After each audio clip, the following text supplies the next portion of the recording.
We have a really, really full program today, and I'm excited to be here to kick off the day. I'm Kari Barrett, president of the New York Botanical Garden, and it's my pleasure to welcome you all to the second annual EcoFlora conference. Many of you attended last year, I hope, right here in August, so you already know something about the EcoFlora, and I bet some of you are citizen scientists helping us in the most extraordinary ways to gather data about the plants of New York City. The project would not exist without all of you and more diligent observers around the city in all 5 boroughs, using iNaturalist, documenting plants. It just couldn't be done without you. In our small but powerful Center for Conservation Strategy, I feel like we have tentacles out into all 5 boroughs. If you're new and what I'm saying doesn't make sense to you, you'll hear about that in a moment from my colleague Brian Boom, the head of our Center for Conservation Strategy, who will, after I step down, give you a little more information about the project itself. As you can infer, I'm going to say this map which is on the program that you got and on the screen behind me, was drawn in 1811 by John H. Eddy, the map of the country 30 miles round the city of New York. And this is in the David Rumsey Historical Map Collection. It's the subtitle for this conference. The goal of our event this morning is to explore how understanding what we can learn about the historical flora of New York City, how that can potentially help inform how we better conserve the city's native plant species into the future. It's a fascinating and timely topic, and I can think of no better way for the New York Botanical Garden to launch this engagement on the first day of Climate Week. I was saying that if we couldn't be striking in Foley Square today, the next best place to be is here. We're free. We decided we opened our gates today. Our free day is Wednesday. Usually we have Wellness Wednesday. We're open to the public free all day Wednesday and Saturday morning. But to launch Climate Week for us in a very special way, the New York Botanical Garden is free today to all visitors. We're hoping that maybe the Fordham students decide that it's too far to go all the way downtown and that they might come for a walk in the garden, which would really activate the garden in a wonderful place. This is such an important moment in the Earth's climate, biodiversity, and in human well-being. We're reading with some degree of trepidation about fires in the Amazon, of the growing threats to endangered species, plants, and animals around the world, summed up in a series of dire reports from the United Nations. I wanted you to know that this is now part of our mission here.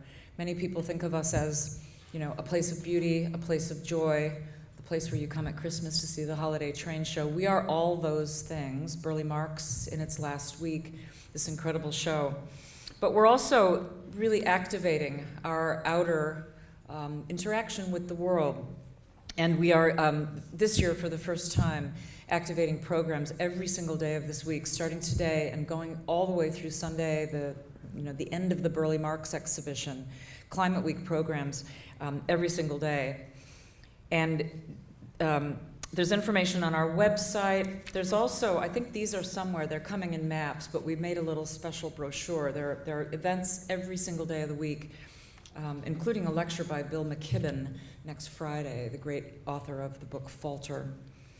Today, when you're done with this conference, I would encourage you to grab some lunch and then go up into the library. In the afternoon, the Mertz Library is doing a program called Roots of American Botany, Ecology in an Age of Change.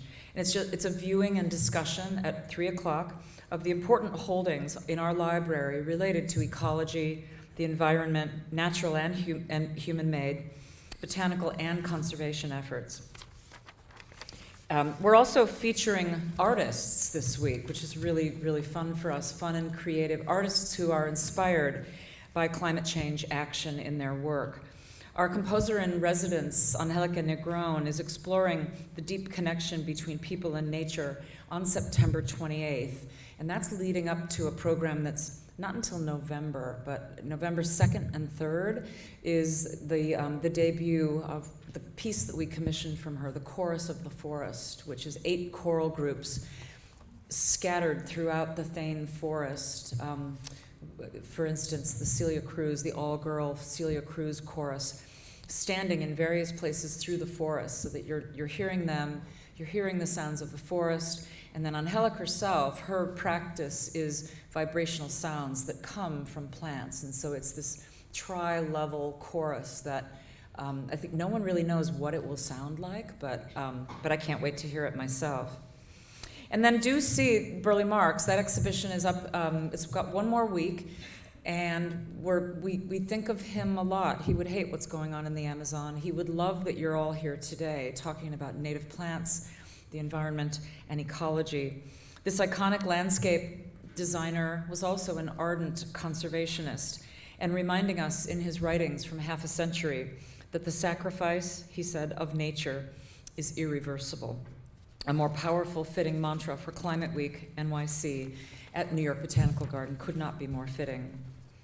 So before I turn the microphone over to Brian, I want to congratulate Brian and his colleagues and give you some very exciting news, is that we just received an IMLS grant that stands for the Institute for Museum and Library Services. This is a governmental grant, $1 million for a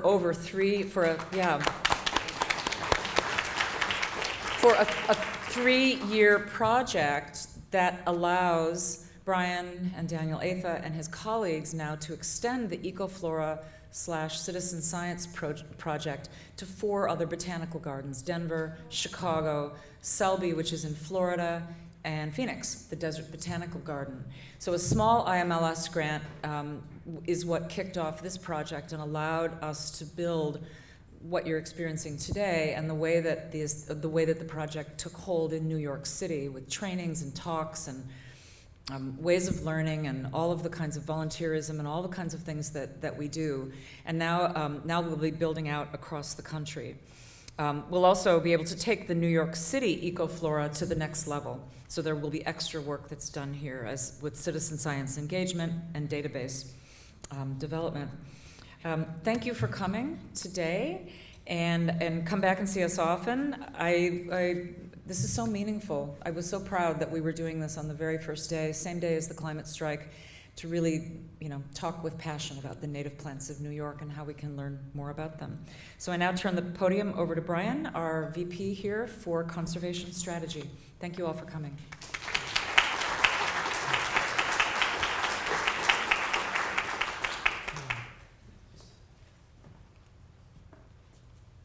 Thanks so much, Kari, for the great welcome, and welcome to you all on Climate Strike Day. So we're going to do some reflection today and look back into history to see if there are not some lessons that can be learned from what we know of the plants of New York City. Before I get into, as Kari mentioned, just a quick review of what the EcoFlora is, if you don't know about it, I just want to mention some of the pieces of paper you may have picked up, and if you didn't, maybe you will want to. As you came in, you were given a 3x5 index card. So that is for in anticipation of the panel discussion and Q&A session at the end. We'll have our speakers come up on the stage, and we thought it would help if you think of a question during the course of the talks, jot it down, and then I'll ask it at the right time to pass it to one edge of your row, and someone will pick up the cards and bring them up. So that'll jumpstart the Q&A session. The other thing Kari mentioned, these are outside on the table, the summation of all the various activities that she referenced during Climate Week, and other handouts you might be interested in. Citizen science is very big here at the garden, if you didn't know, and here's a new climate change related citizen science challenge. It's called Islands in the Sky, Alpine Flowers and Climate Change. So it allows you to help out on that theme, and also citizen science information generally. Before I mention the EcoFlora itself, I do want to talk about another important, extremely relevant event happening, just launched yesterday on Governor's Island. Artist Michael Wang. Michael, are you here? Great. Thanks for coming. So Michael had this great idea to create an exhibit, which is now on view. It's called Extinct in New York, September 19th through October 31st at the Lower Manhattan Cultural Council's Governor's Island facility in the lower gallery. What this is living plants and fungi and algae that are known to have lived in New York natively, but do no longer live here for various reasons. And so he has grown them up from spores or seeds, and they're on display there. And so I encourage you to check it out. And the reason I mention it is not only because it's so great, but because our own staff here, Daniel Atha, and another one of our speakers, Clara Holmes, and our lichenologist, James Lindemer, were instrumental in helping to advise about the science to go into that, in this lovely piece of art. So thanks for doing that, and I encourage you to go see that. So since we're looking back into time, I'll start my quick overview of what the EcoFlora is by going back to our origins of the EcoFlora. And it takes its origins from an idea that is still present in British Isles. And this is a screenshot of a project called the Ecological Flora of the British Isles. It was started in the 1990s. It still goes on. It's a database. And basically what we wanted to do was create a 21st century version of this with a lot more features, and that's what the EcoFlora sort of was aspiring to do, and is now becoming that. So you can check that out if you want to see what they're doing. But what we've done over the past 3 years is develop a website that you can go online and see now, which is a list by plant family of all the more than 2,000 species and varieties of plants that have been known from New York City over time. That's not how many live here now. That's what we're trying to figure out. We have to go through and study that. But these are all things that are documented in the literature. And so out beside each name, you can click on that little box, and it opens up links to specimen data that back up the occurrence of the species, and also observational data, which is a novelty in combining these two kinds of data on one place. So we wanted to create kind of one-stop shopping for everything known about the plants of New York City on this site. So here, for example, is elderberry. And so you see a page that will tell you, it has a written description taken from the Gleason and Cronquist manual, other standard botanical text, photographs, maps, and you click further on, you can get detail of the specimen occurrence. This one was collected by Daniel Atha in 2014 in Central Park, and it shows you where it was, and it shows you a picture of the specimen. So it's all there pulled together in one. And so the iNaturalist is you may have heard of this. If you haven't, you've got to learn about it. It's amazingly powerful citizen science app. It's used around the world to record the occurrences of plants and animals and fungi. You can download it for free, and we use it with the encouragement of the developers of iNaturalist to empower citizen scientists to contribute to this project. So this EcoFlora project is combining the so-called legacy data, the specimens and literature, with observational data from citizen scientists and scientists as well, all in one place. And so here, for example, from that first screenshot, you can click and find the iNaturalist observations for the elderberry, and then more detail and pictures and so on. So it's very powerful and exciting, and I encourage you, and there's a map of where it occurs on Randall's Island. So the iNaturalist site has a project for the EcoFlora, and this is how it keeps tabs. This leaderboard keeps tabs of how many observations have been made, how many species are involved, and how many people have observed over time. And so you see quite great numbers, and we hope to grow it over time. And it's the way that individuals can participate, and it's very easy and fun. What we do each month to try to make it more fun and to keep people engaged is we invented a game which we call EcoQuest Challenges. And EcoQuest Challenges give a challenge for people to observe certain species of plant or animal or fungus or some combination thereof, and to go out and make observations. And so this is the one for September. It's Go for Goldenrod, and it's in place now, and you can go on our website to see all those. We started in two years ago in August, and we've had them every month. So what's kind of cool about this, you can see there's a guide for more information, because this is just sort of the telegraphic part to get you going, but then you can click on the guide, and Daniel Atha, my colleague, writes rich information each month about what the plant is that's of concern, and the animal, if there is one. So it's a great way to learn more about plants and what's happening right here in the city. But I want to show you that already we talk about is this sort of, because we list how many species are known historically and then thought to exist currently. Well, here's one that was never before documented in New York City. And it was found about 2 weeks ago by a citizen scientist in Staten Island. That's very cool. And it indicates that green thing at the top says research grade, and what it's meant by that is it's verified independently by 2 or more people on the iNaturalist, which is a community identification platform. And so people contribute their ideas, and so this one has been verified and as new to Staten Island. I mean, it's not new to the country, it's around, right? But never before in New York City. So that's very cool because people are out looking for it. And if that weren't enough, another one found in Van Cortlandt Park, the elm leaf goldenrod, not documented in New York City since 1965. So over 50 years ago, this thing has not been seen or documented, and maybe it's been seen, but it hasn't been documented. So that's one of the values of this. And so the EcoQuest challenges have generated scientific papers. Daniel has been heading them up, and citizen scientists participate as co-authors. I've participated as an author occasionally. And so we're getting information out, discovering nature in New York City with the power of people. So it's very exciting and gratifying. So that's the whirlwind. And as Kari mentioned, we're now going to roll out the model with these 4 other gardens across the country. And we have 3 years to do it and a nice set of money. So the plan today is here's the schedule. We don't have printed paper, so we want to save paper, but it will involve a keynote lecture by Victoria Johnson and 4 other speakers, which I will introduce individually as their time comes. Each lecture is meant to be about a half an hour, so we have time at the end.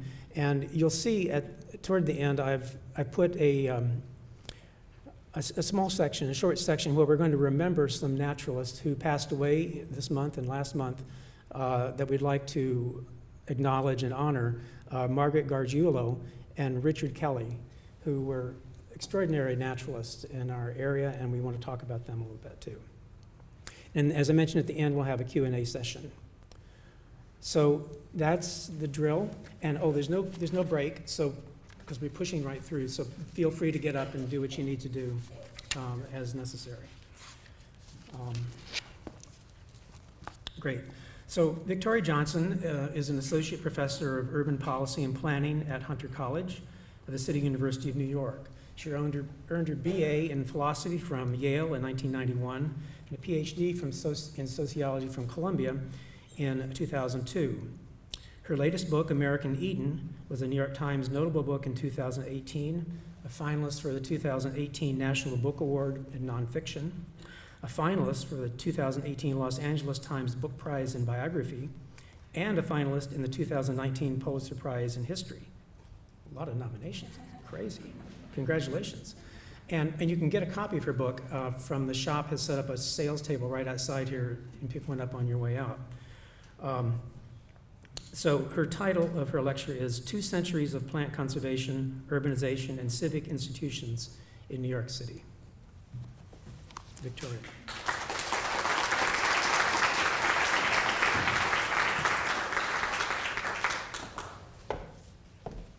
Thank you, Kari and Brian and everyone involved in the day today, and all of you for being here. It's an honor and a pleasure to speak in an institution I have admired for years, in a room filled with people fascinated by the relationship between this gorgeous, complicated city and its plants. The plants that have somehow almost miraculously managed to coexist with it. Cities are pillagers. They strip the earth bare. They slap down concrete where meadows and thickets once played host to butterflies and songbirds. Infill buries vibrant wetlands, buildings block sunlight. But the paradox of cities is that they also gather us together in a small geographic space, thereby unleashing great creativity and heightening our responsibility to one another. Cities give birth to civic institutions, by which I mean the complex, formal organizations in which we create and exchange knowledge and coordinate action for the public good, however you define public and good. For over 2 centuries, New York has been home to civic institutions where we think about our natural world, the ecosystems in which and upon which this city began to be constructed soon after Henry Hudson arrived in 1609. Among these institutions are botanical gardens, libraries, universities, scientific societies, museums, parks associations, and many other kinds of organizations. Like the city that gives birth to them, civic institutions can be conflicted. They study nature often to make use of nature, sometimes in destructive ways. And at the same time, by virtue of keeping our focus on the natural world, they have raised generations of New Yorkers who care about and know about that natural world, and who recognize the threats posed by urbanization and who passionately work to try to mitigate them. Today, I want to tell you a story about civic institutions and their power that begins 200 years ago and ends in this room. About a decade ago, I began work on the book that became American Eden. I thought I'm an organizational sociologist by training, so I thought I was writing a kind of straightforward, brief organizational analysis of this lost botanical garden at the heart of Manhattan. And as I worked through the archives, including here at the spectacular Mertz Library, I began to realize that my real story was one about the power of civic institutions. The power of civic institutions to shape citizen scientists across generations, not just across decades, but across centuries. So the man who created that botanical garden, that lost botanical garden at the heart of Manhattan, was named David Huzik. He was a native New Yorker whose 250th birthday fell a couple of weeks ago. He was born in Manhattan in 1769, and he grew up during the British occupation of the city, surrounded by blood, death, and disease in the Revolutionary War. By the time he was 25 years old, Huzik was an ambitious and brilliant doctor and medical professor at Columbia. He was fresh from the world's best botanical and medical training, which he had gotten in the centers of medical education, London and Edinburgh. Now, as a New York doctor, Huzik was working in a world where people were being felled by diseases whose causes no one fully understood: cancer, consumption, apoplexy, typhus, scarlet fever, yellow fever, on and on. And he was also working in an age when most of the medicines known to doctors came from the plant world. Now, Huzik was passionate about studying the plants of this region, his native region, to try to identify new plant-based medicines and medicines that might supplement hard to import, expensive, non-native plant-based medicines. So he was particularly interested, for example, in Eupatorium perfoliatum, which he found growing wild along the streets of New York City. Huzik also dreamed of experimenting with agricultural crops to try to lessen the dependence of the United States on Great Britain and of the northern United States on the South. But he faced 2 major obstacles. One is that somehow New Yorkers didn't all understand the incredible importance of the science of botany. And second, he was working in an age when this cultural and legal framework for the creation of civic institutions was still fluid and contested. The new nation had been forged, but that did not lead inexorably to the creation of the civic institutions we today take for granted as the building blocks of cities. For example, libraries, museums, botanical gardens, and so on. Since New York in the 1790s, when Hosack was a young man, had no botanical garden, he tried to enlist the help of another extant organization to try to coordinate research on native species of New York. That institution was called the New York State Society for the Promotion of Agriculture, Arts, and Manufacturers, typically lengthy 18th century title for an organization. And it boasted some of New York's most famous and elite men as members.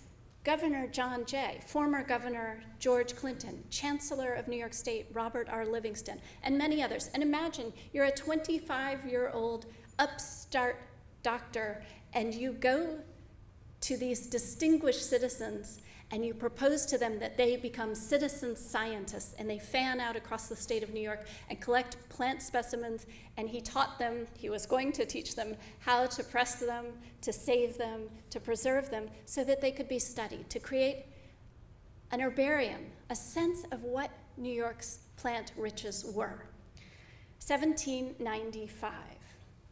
Well, nothing came of the idea.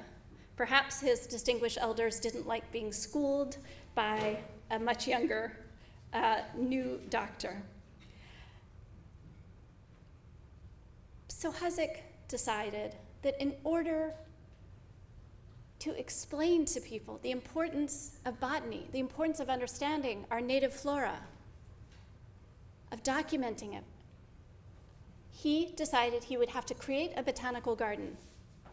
And then he could begin to explain to people what botany was and how important our ecosystems are to us, to our lives, to the lives of animals.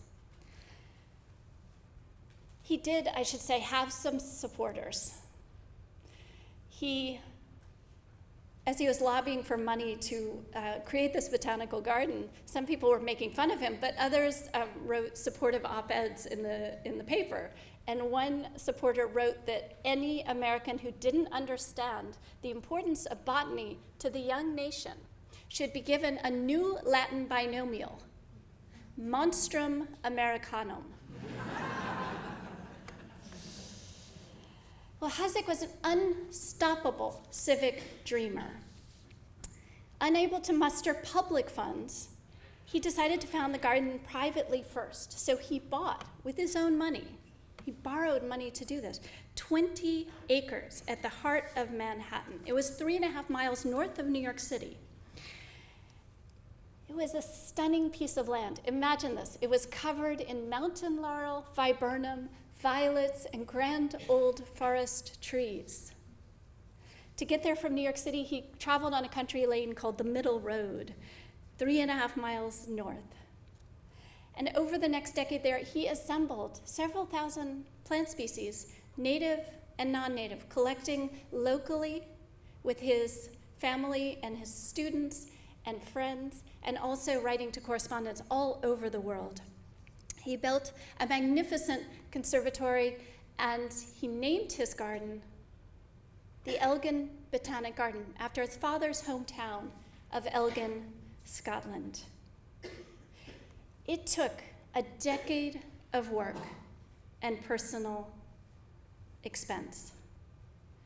But in 1810, the state of New York finally came to its senses. They understood the importance of botany and a botanical garden. They purchased the garden from Hosack and renamed it the State Botanic Garden, made it a public institution. And I should note that this beautiful portrait of the Elgin Garden, which is our only oil painting of it, is held here in the collections of Mertz Library. The main purpose of Hosack's garden was the use of nature. It was the study of nature, to use nature for medicine, for food, for agriculture. But Hosack's curiosity and his knowledge, his passion for plants, meant that he shared his enthusiasms, his knowledge, his curiosity, which far outstripped those utilitarian ends. He shared it with the New Yorkers and Americans around him. He trained a generation of American doctors in medical botany, and he helped raise a generation of professional American botanists where there had been almost none before. Before, they had been dabbling gentlemen and working class nurserymen. Hosack helped bring into being a generation of professional botanists for the first time in the United States. So it was thanks to a civic institution and all the work that this entails that Hosack was to be able to convene young New Yorkers and to teach them to pay attention to the lives of the plants around them. And one of these New Yorkers was John Tory. He was Hosack's most gifted student. And to be honest, he found Hosack a little bossy and overbearing. I can't not mention that. Hosack was very proud to have taught John Tory, and he knew that Tory was his most gifted student. And Tory rose to this challenge beautifully, the challenge of trying to map our native species. For 2 years, from 1818 to 1820, he roamed through the fields and groves and farms of Manhattan, collecting plants and compiling a calendarium florae. This calendarium is a work of science, but it's also an elegy to a green island on the cusp of urbanization. Tory wrote where he found his plants, and he wrote poetically that he found this one, quote, in a swamp behind the Elgin Garden. And his specimen of Prananthes altissima he found in the Bloomingdale Woods. This is the Upper West Side today. But he noted he collected a specimen of Festuca at the roadside. This is what he wrote down, the roadside on 8th Avenue. Because exactly during the years that Tory was recording his collection, the surveyor John Randall Jr. was mapping the grid of Manhattan, laying it out up the island for future openings of streets. And within a few years, Hosack's own pioneering botanical garden, delineated here by the green rectangle, you can see the footprint of his conservatory in the upper left-hand corner there. Within a few years, this botanical garden also fell prey to the urbanization pressures, and the middle road, that country lane Hosack took to travel up the island from New York City, it was renamed 5th Avenue. Well, Hosack died in 1835, but the power of a great civic institution is this. Its work lives and grows in the minds of the people who were convened there, who were taught there, who have been changed by it. And so for the entire middle third of the 19th century, after Hosack's death, after the loss of the Elgin Botanic Garden, John Tory and others of Hosack's students continued to study the flora of New York in the absence of a botanical garden to serve as a teaching facility, as a central collection spot. They kept studying, they kept collecting, and now they met in the office of John Tory at Columbia College. And they became the Tory Botanical Club. They named themselves that, I believe, over Tory's protests. He was a modest man. They began calling themselves the Tory Botanical Club, and they began publishing a journal, the Bulletin of the Tory Botanical Club. And there, the circle of amateur and professional botanists were most passionately studying the flora of New York, whose habitat was vanishing as the grid rolled up the island. Tory and his circle were not the only ones worrying at mid-century about the urbanization of Manhattan. In 1857, a board of commissioners was created to oversee the design and construction of a grand park for New York. The park's supporters argued that a large green space at the heart of Manhattan would be good for the health of New Yorkers, for the orderliness of its working classes. And it would elevate New York's stature among the cultured cities of the world, all of whom had fantastic urban spaces. Frederick Law Olmsted himself told the Board of Commissioners, quote, "It is one great purpose of the park to supply the hundreds of thousands of tired workers who have no opportunity to spend their summers in the country what a month or two in the Adirondacks is to those in easier circumstances." Yet Central Park was not conceived, above all, as a way to preserve the natural landscape and flora of New York City. The land secured for the park was also home to over 1,500 people, and shanties, shacks, farms, manufacturing concerns, tanneries, pigsties, and so on. During the construction of Central Park, thousands of workers laid out miles of drainage pipe to drain wetlands and swamps. And they blew up stone walls and carted them away, and the Manhattan schist, and they ripped out thousands of trees and shrubs growing there. Yet, although the preservation of native ecosystems was not the main goal of Central Park and its backers and creators, the designed landscapes of Vox and Olmsted would afford many generations of New Yorkers access, rare, precious access to their native species. Olmsted and Vox achieved this above all in the Ramble, a lush section of the park beautifully described by the journalist Clarence Cook in 1869. And I want to read you what it says. "The design in planting the Ramble has been to give the delicate flavor of wildness, so hard to seize and imprison when civilization has once put it to flight." Cook said, "An effort has been made in the Ramble to bring into these bounds as many of the wood flowers and flowering shrubs, the native growths of our forests as would thrive here. Already the city boy or girl may find here the earliest anemones, hepaticas, bloodroots, adder's tongues, and columbines." He was optimistic about the effect of this designed landscape on citizen scientists. "We have no doubt," he said, "that the Ramble will become a favorite resort for teachers of botany with their broods of learners."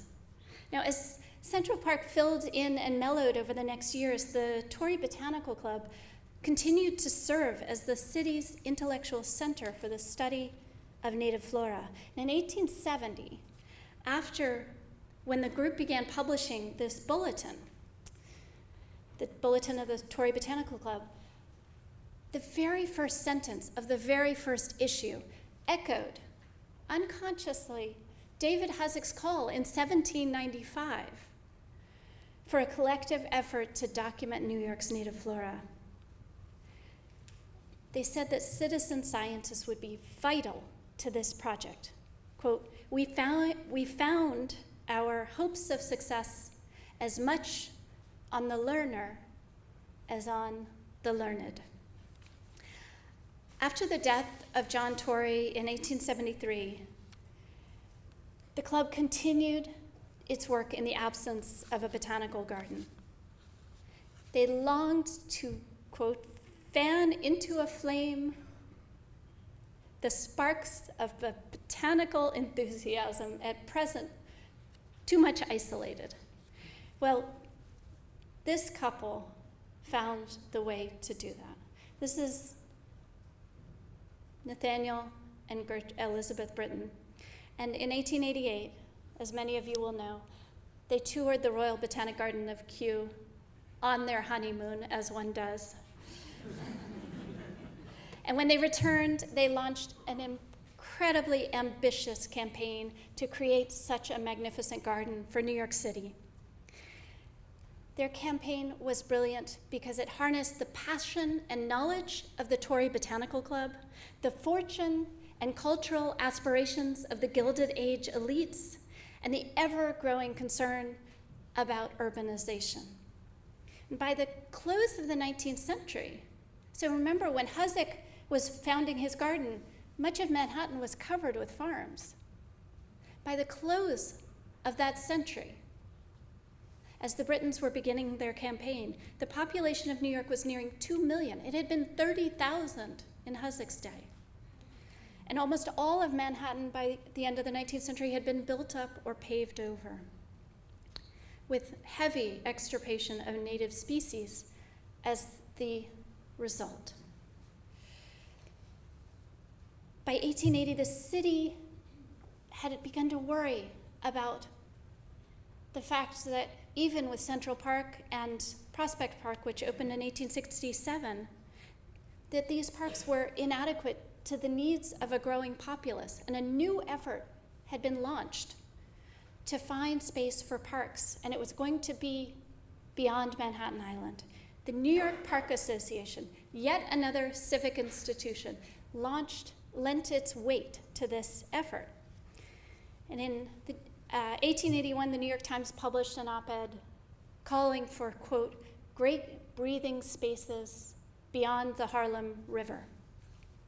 The New York Botanical Garden was built in the 1890s on 250 acres of glorious land, graced by a lovely river and a virgin hemlock forest. And Britain chose Calvert Vaux to lay out winding carriage drives through palatial gardens to a glorious conservatory and this museum building where we are now.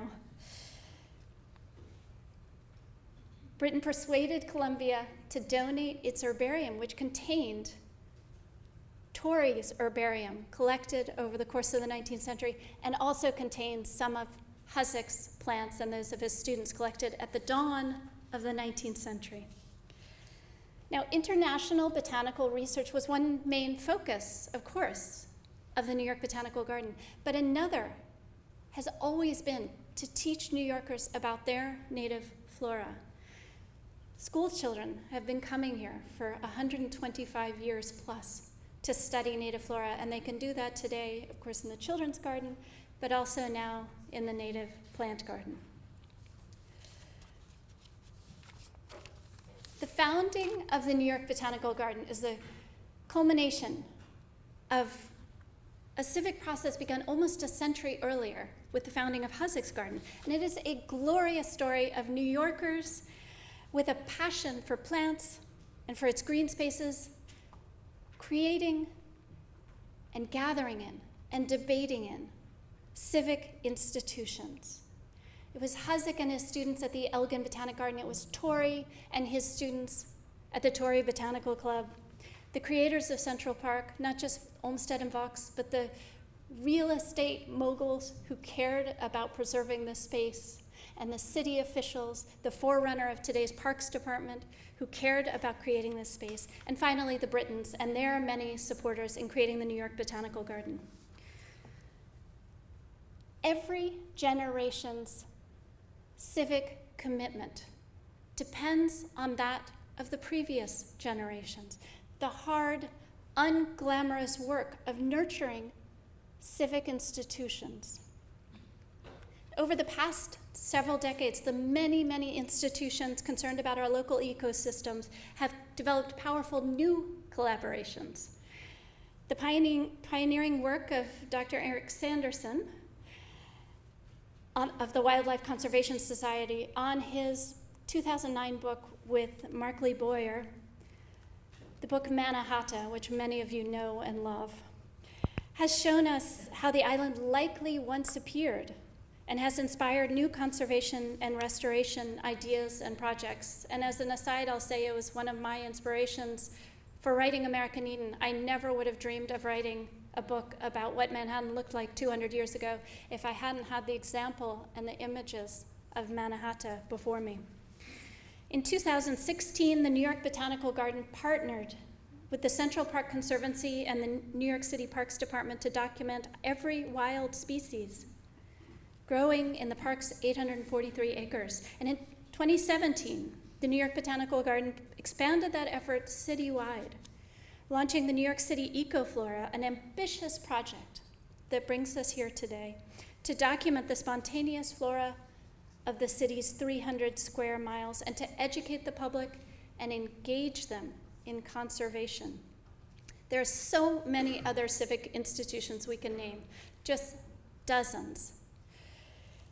All the other botanical gardens in the city, the many citizens groups, the Parks Department, the New York Historical Society, Bronx River Alliance, Riverkeeper, on and on and on. These institutions and their projects are answering the calls from the 19th, from the 18th and 19th centuries, the still echoing calls for us to document, study, and save our native species. What we have today, that Tory, Hoosick, the Britons did not have, of course, is the astonishing power to convene citizens without being in the same room on platforms such as iNaturalist. These botanical pioneers that I've talked about today would be so thrilled to see the EcoFlora project in action, and they would be out there collecting and plugging their data into iNaturalist. So as I study the history of the city and its institutions, I can't help but conclude that our reach, our voice, our organizational tools are as powerful as they've ever been in the cities in the 200 years I've spoken about. And they're bearing fruit in so many hoped for and unexpected places. And I want to end by showing you one unexpected place. This is the site of Hoosick's Botanical Garden. In the 1930s, Rockefeller Center was built on that land. And Hoosick's glorious conservatory was on what is now the site of Radio City Music Hall. When I started American Eden, I would go to Rockefeller Center and sit by the Channel Gardens, the beautiful formal gardens, and try to recall what the island looked like 200 years before, when Hoosick had been founding the garden, and imagine the botanical labels that he put there to teach New Yorkers about their flora and the flora of the world. Well, last year, the managers at Rockefeller Center decided it was time to return Rockefeller Center to that legacy. Working with the landscape architecture firm Future Green Studio, they are now planting the Channel Gardens with native species. This is a plaque to David Hoosick in the Channel Gardens, and it's now surrounded with species he knew and loved from the island. And the botanical labels are back, thanks to the partnership with New York Botanical Garden and its extraordinary botanists. Even more surprisingly, nearby on 48th Street, still on Hoosick's old property, there is now a restaurant called The Elgin. It opened 2 weeks ago. It's in honor of the legacy of that land. And what did the owners choose to put on the walls? There's one long main wall that everyone walks by when you enter that restaurant. What did they choose to put there? An herbarium of native species prepared by NYBG's botanist Daniel Atha.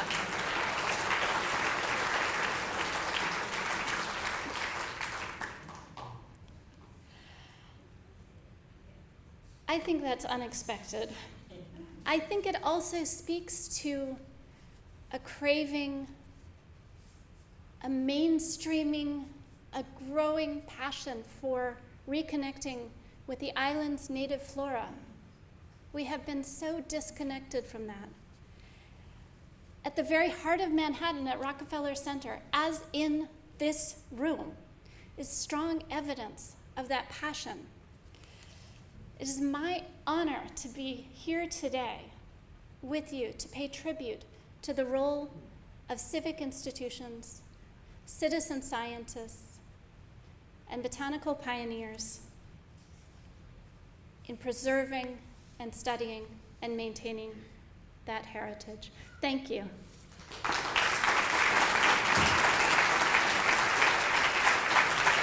Thank you.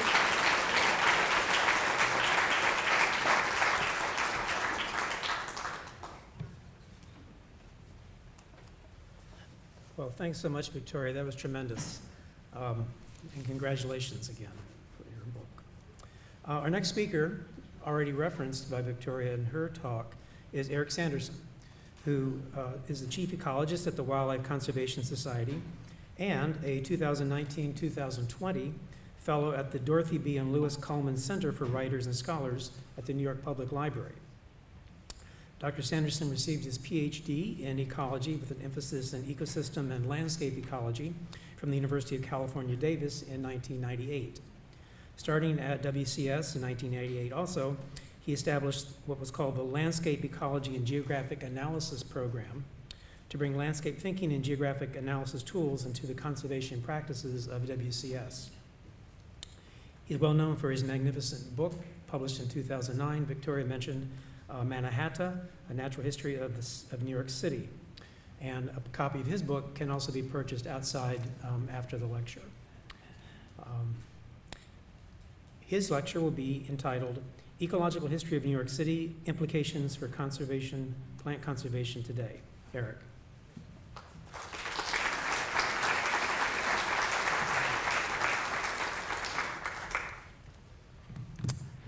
Good morning, everybody.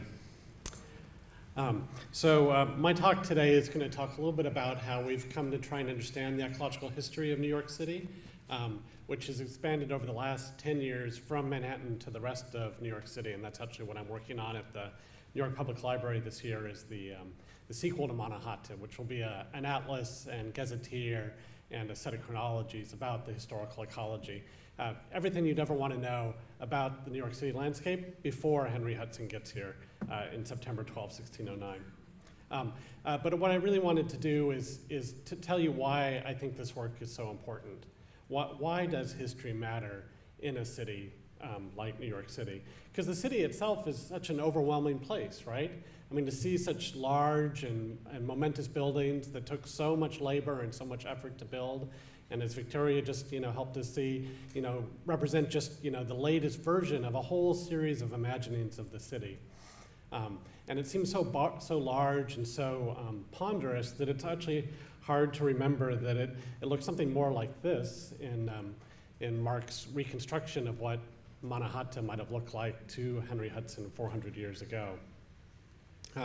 And what I want to say is that we're in the process of always recreating this landscape, how we live in it, our values about it, and what legacy we're giving on to the next generations. And of course, today is the Climate March, which is actually all about, I think, this sort of intergenerational conversation we're having about what are the legacies of the decisions that we make, and what opportunities are we giving to the future, and what chances are we taking from the future by the way we live in the city today. And oddly enough, I think actually history is really important to that. To understand. So let me just say a few words about how we've come to understand Mannahatta, and then I'll turn and talk in a little bit more detail about why I think this work is so important and why I've committed 20 years of my life to doing it. When you look at historical maps, you get an idea of the landscape before us. This is the famous British headquarters map from the American Revolution, made by British military cartographers. We're looking at Manhattan on its side, so that's the city of New York, or the town of New York in the 1780s, down there at the end, those little pink and purple blocks right here. And then what you see north of here are the hills and the streams and the valleys and the beaches of Manhattan Island. So each one of these features has a name. This is Murray Hill, this is the Sunfish Pond, this is Crommergashi or Gramercy Park. And so, this is the landscape that people in the past lived in. Using modern geographic tools, we can take these historical maps and we can georeference them to the modern city today, so we can actually figure out, say, where the collect pond is in the context of the geography of the city that we all live in now.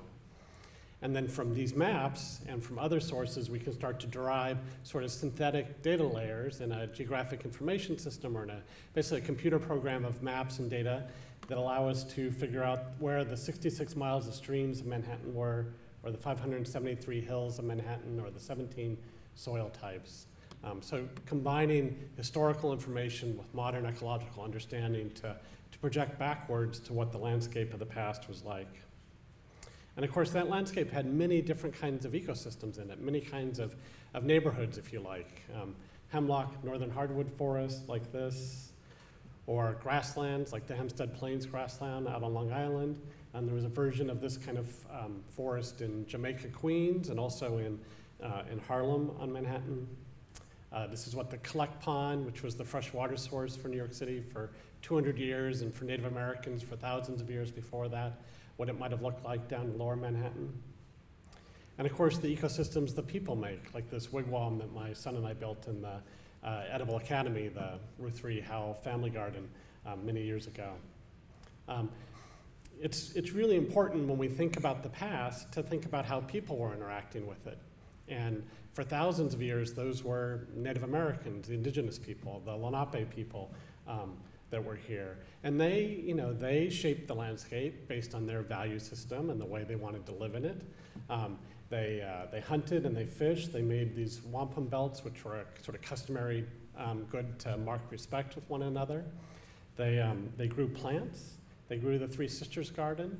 By clearing the forest, they would actually cut down the forest and burn the trees and then plant corn, beans, and squash in a sort of symbiosis that would keep the land fertile and fresh and so forth, so that they could produce their food like this for about 25 years, and then they would move on and create a new garden. So that you get a landscape something like this, where there's a Lenape campsite, and then near it there's a field, and then beside that there's an old field, and then beside that there's a shrubland, and then the forest, and all the different kinds of forests that depend on the soils and the water and the topographic conditions. So this is how they made the landscape ecology, and there's an argument that the Lenape actually increased the biological diversity of the New York City landscape by making these clearings, because most of the landscape was forested in the past, as you can see here, but by the action of making a field and then abandoning it, because it was less fertile, didn't grow the crops anymore, well, this would then become a grassland that would be important for grassland birds and grassland plants as well. And then eventually that would, over the next several decades, become a shrubland and then succeed into forest.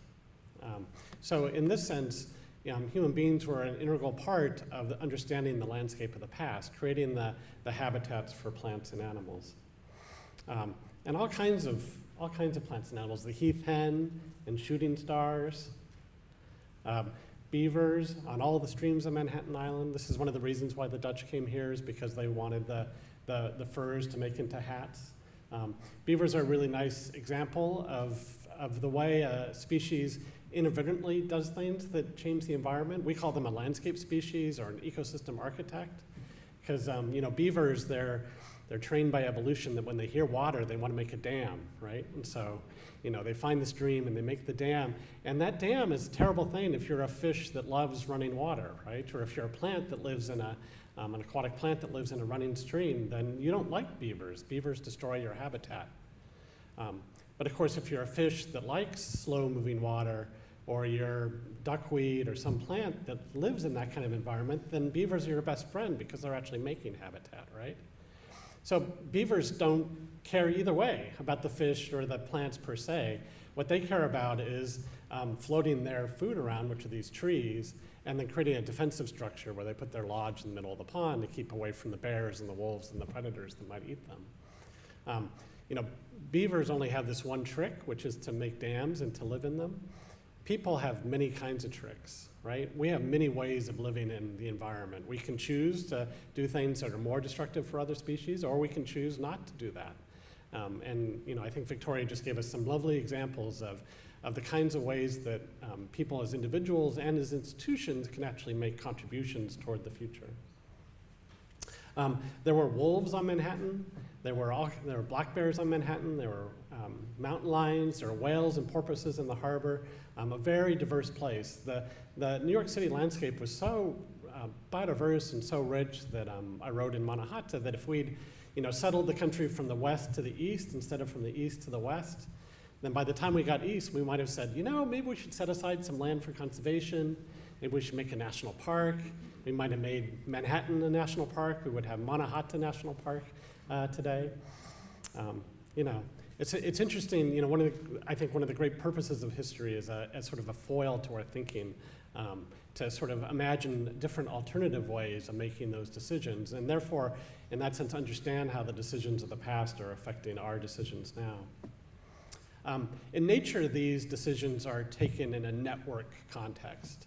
So to reconstruct the distributions of all the plants and animals that once lived on Manhattan, and we're working on this for the rest of the city now, we create these networks of the habitat interactions that we call mirror webs.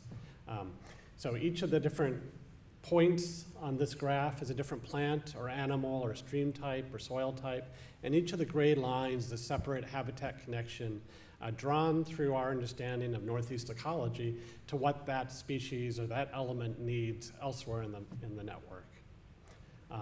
So you can see it's a very dense network, right? And that's actually one of the lessons of nature, is that the more connections, the better. The more that you are depending on other things, not only depending on one thing, the stronger you will be. And I would argue that this same kind of density of connections is why cities work and why cities are resilient. If we replace these dots with individual people and individual institutions, then we can start to see these gray lines that actually allow us all to persist and survive and to change and adapt as the landscape changes in the future. We call these things mirror webs after John Muir, because John Muir said when we try and pick out anything by itself, we find that it's bound fast to 1,000 invisible cords that cannot be broken to everything in the universe.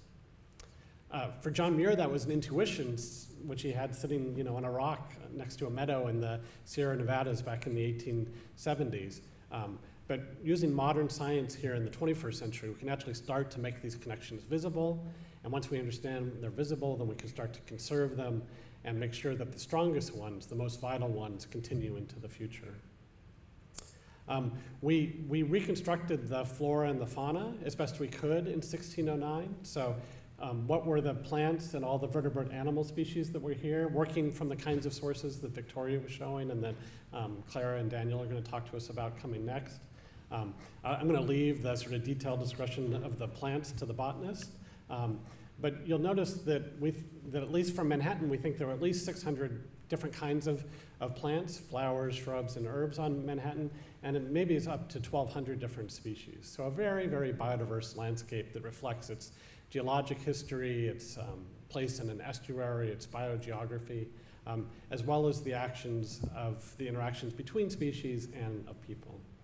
And it's using this data and the mirror web approach that allows us to create these maps and detailed databases that describe all the plants and animals that might have lived in a given block in Manhattan. And like I say, we're expanding this work over the rest of the city. So that's just a very, very brief summary of how one comes to understand the historical ecology of a city.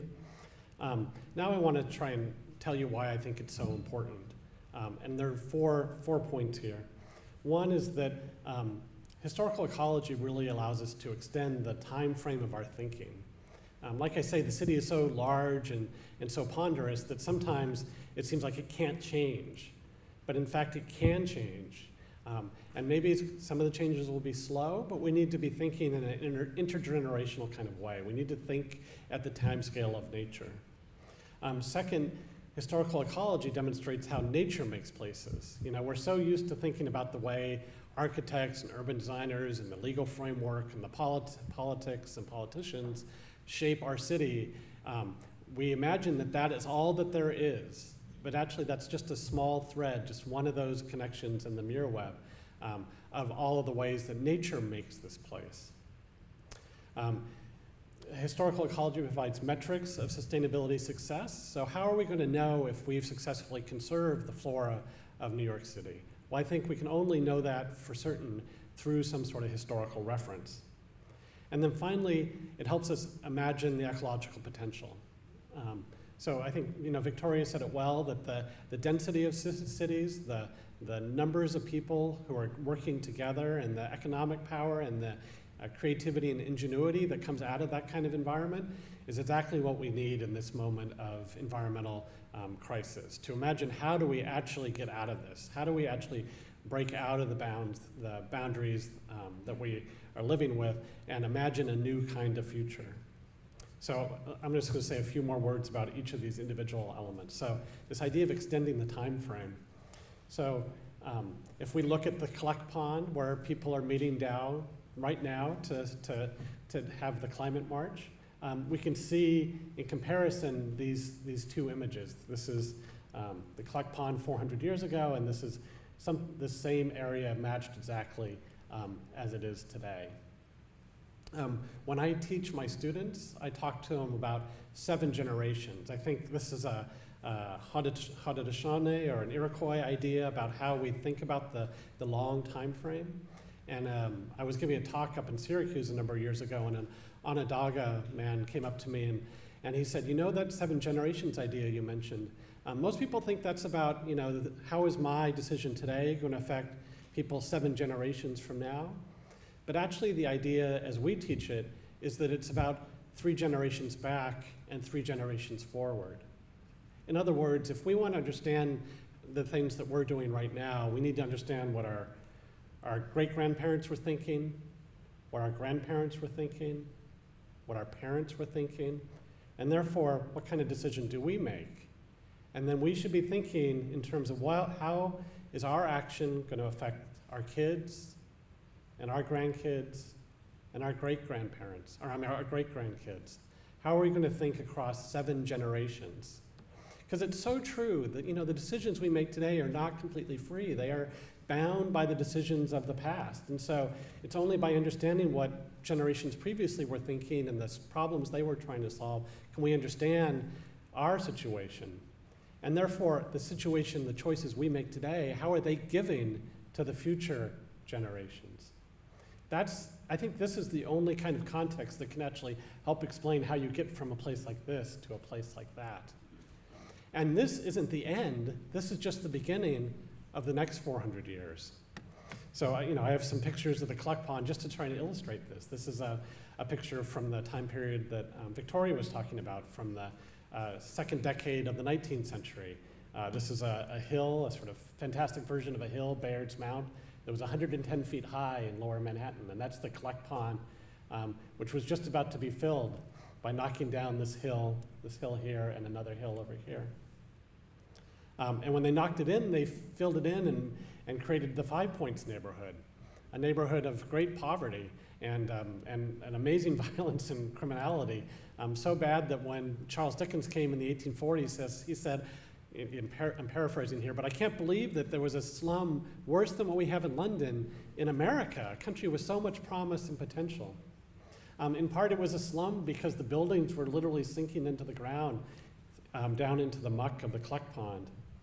And then it was later when those buildings were cleared in the end of the 19th century and the early 20th century, when they were trying to clear the slums and then build large municipal buildings, that they built the New York courthouse and the Tombs prison and the federal building across the street.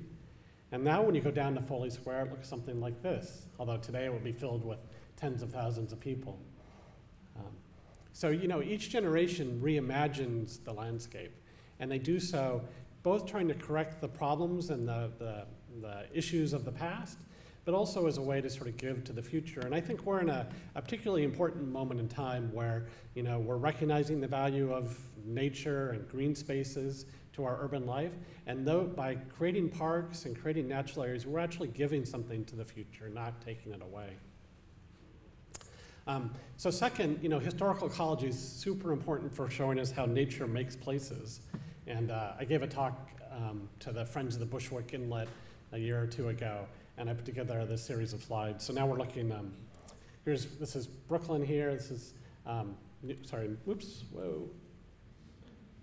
Newtown Creek, and the Bushwick Inlet right here, and Wallabout Bay.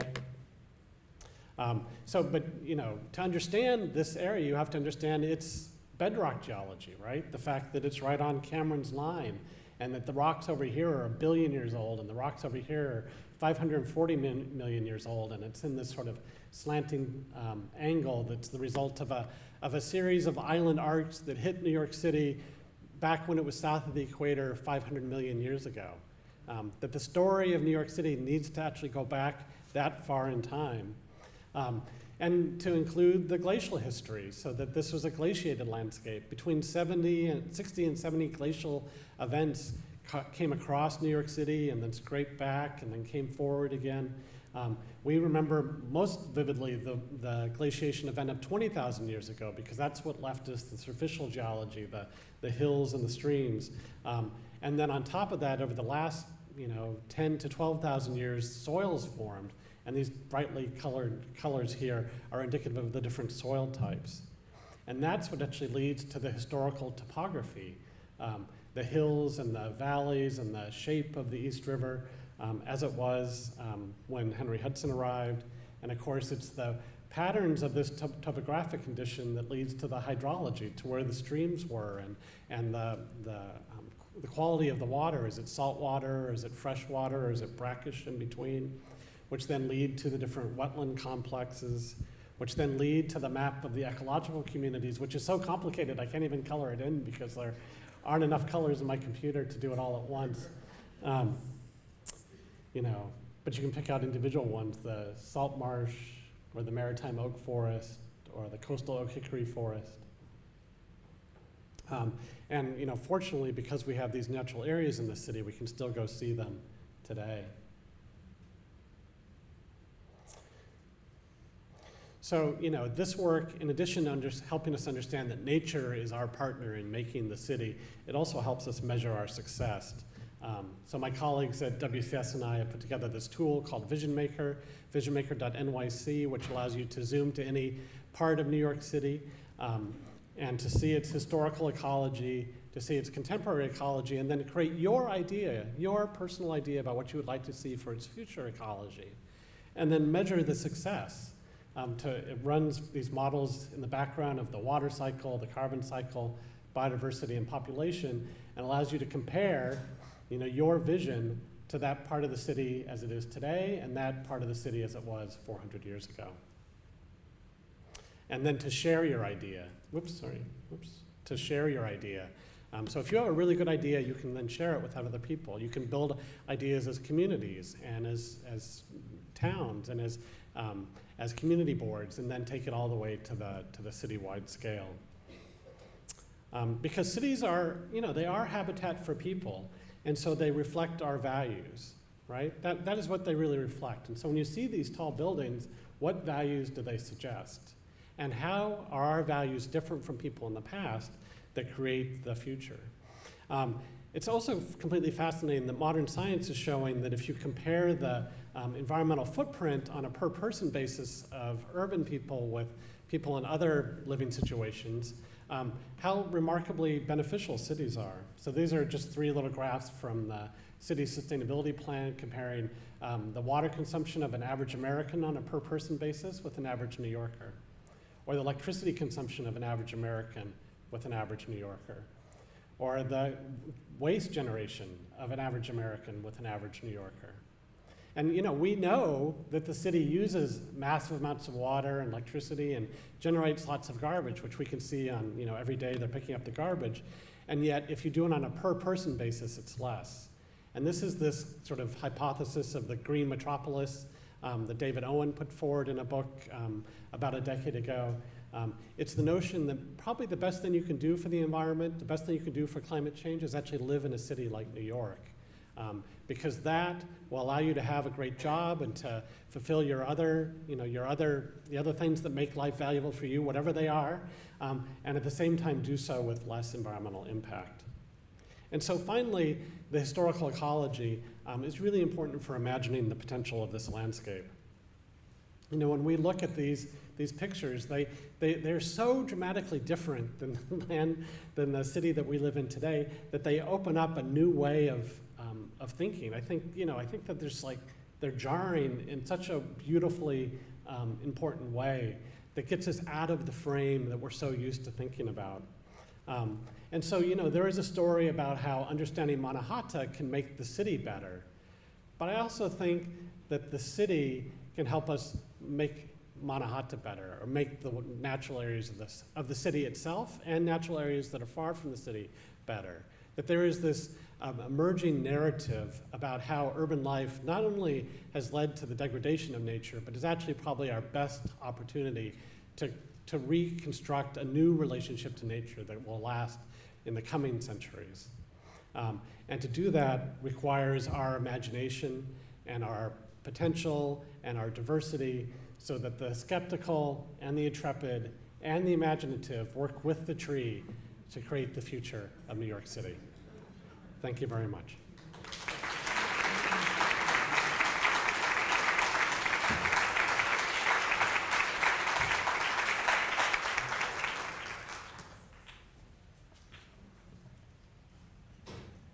Thanks very much, Eric.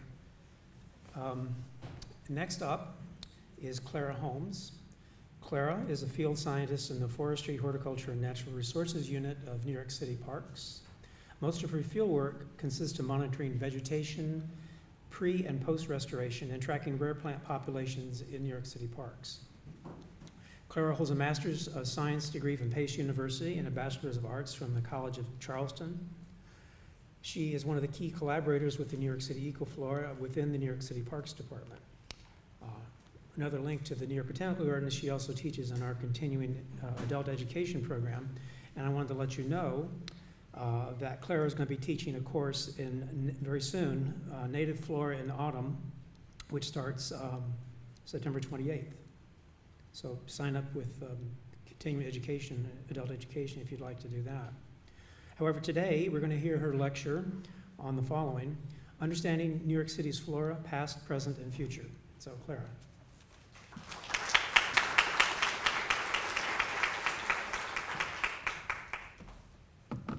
Good morning. It's such a pleasure for me to be here to talk to all of you about a project that I've been working on with Daniel Atha for several months, and I'm very excited about. We really believe that understanding the past flora, a lot of what both Victoria and Eric have talked about, can really lead us into continuing to preserve the flora that we have left. And that's a bit what I'm going to talk about today. 200 years ago, in 1819, John Tory published the first flora of New York City, and in his introduction, I really think he summed it up quite succinctly and pointed out just how unique New York City is for the botanist or the geologist. And I think most of you in this room would agree that that is still the case. But since he published his flora, as both of the previous speakers mentioned, New York has gone through a lot of changes, and that has had pretty dramatic impacts on the flora that is left here. So over the next little bit, I want to tell you about the Lost Flora Project, provide some background, some of what we've been doing, where we are in the project, talk a bit about some of the trends we've noticed that at time periods in which the flora has been lost, why it may have been lost over those times, what threats we're currently facing in terms of protecting our flora. And then I'm going to get to some of the unique habitats and places in New York City that we've noticed were really rich and diverse back in the day, and some of the species that I think are particularly unique that, even though they don't exist here in New York City anymore, exist throughout the state, and most of them still exist throughout the greater tri-state and New England region. So Brian gave you guys a little bit of background on the EcoFlora project.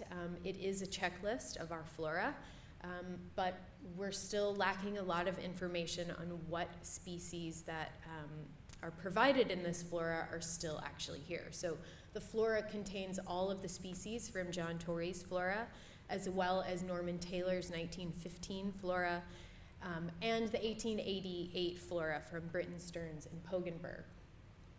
They are updating, NYBG is updating it annually, and each year the status of the species is going to change as we learn more information about whether or not a species is present and what what the population of that species is. It does contain only spontaneous plant species, so if a species is here just horticulturally, it's not listed. It does also contain native and non-native species. So that was the basis of our Lost Flora project, was starting with the EcoFlora list. And to back up a little bit, I want to give you guys some context of what we mean by lost. So we sort of set a benchmark of about 30 years. And if a species has not been observed in the last 30 years, we consider it lost to the city of New York. And we're defining observed by either a research grade, iNaturalist observation, or a recent specimen. So we're going through the regional and local herbaria to make sure that we are tracking the last recorded specimen of a species. Of course, we're only interested in the native flora of New York City, not the non-native flora, and we're also only interested in the spontaneous plants, so not the cultivated individuals. We started with the EcoFlora, which is over 2,000 species, so it's a pretty big, comprehensive list of plant species. The native species is just over 1,000 species, so that cut it down a bit. And then over the last many years, Daniel has been working to collect and preserve species in New York City, and he was able to go through systematically and remove about 700 species from the list. And that left us with 737 species to investigate and research when the last observation was made. So we are going systematically through the various herbaria listed here, as well as the online database Symbiota, which sort of is a conglomeration of digitized herbaria across the country. And we're using the information in that database as well. We started with the Brooklyn Botanic Garden Herbarium, which is here at the New York Botanic Garden. We started with this herbarium because it contains a higher proportion of local species collected just within the 5 boroughs or the tri-state area. And it also contains a rich database of specimens that were taken during the 1990s Metro Flora project. So we wanted to start there. And to date, we have gone through and recorded, checked off 403 species of the 737. We've completed work on the Cyperaceae, the Fabaceae, the Juncaceae, a few others you see there. And we have 334 species to review in this herbarium. As you can imagine, this takes a lot of time. Going into the herbarium, pulling file folders out, sorting out which species were from New York, reviewing the dates, reviewing the locations. It's been an incredible experience to learn some of the historical names of neighborhoods of New York City. I've gotten very familiar with some of the specific botanists and collectors, and it's been a very exciting process. Of the 403 species reviewed, we have been able to remove 95 species from the lost list, so species that we originally thought were categorized as lost. We are moving to what we're now considering sort of an at-risk list. So one of our secondary goals of the Lost Flora project is to understand what species are most at risk by understanding when the last time they were recorded. So if they were most recently observed in the early 90s, there's a chance that, you know, in a few more years, they would move into that 30-year sort of bracket that we're looking at as historic. And so if we can find if those species still exist, we understand that they're some of the species that really need our conservation attention. So a few of the species that we have found that are no longer lost are here listed. I'd also like to point out that for a handful of species, we have already reviewed the Brooklyn Botanic Garden Herbarium as well as the New York Herbarium and Symbiota. And we did this, Brian mentioned it a bit, but we did this in conjunction with the artist Michael Wang, who has an excellent exhibition at the Lower Manhattan Cultural Center on Governor's Island, and I strongly encourage all of you to go visit. It's quite amazing to see some of these plants here. He also drew some of the herbarium specimens, and it's a really excellent example of marrying art and science. All right, so what sort of things have we found out from this project? When Nathaniel and I started, we both had a few ideas of what time periods and what reasons we would start noticing a lot of species being lost. And one of the most obvious ones and earlier ones was sort of this rapid period of development when Manhattan really did go from being hills and farmlands, as you saw in Eric's presentation, to the modern city it is today. There was a huge population, economic boom. The picture on the top there shows that what used to be the tallest buildings of New York were all built between 1908 and 1931. So again, a period of just extreme development in a pretty short period of time resulted in the loss of a lot of our native flora. As most of you know, New York City also had a pretty dark tendency to fill in our wetlands. A lot of this occurred between the 30s and the 60s, and most of these areas were used as landfills. So it took place in almost all 5 boroughs. Edgemere in Queens was closed in the 30s. Fresh Kills was closed or was filled in the 40s. In Pelham Bay, there are 2 landfills that were created, one in the 30s and one in the 60s.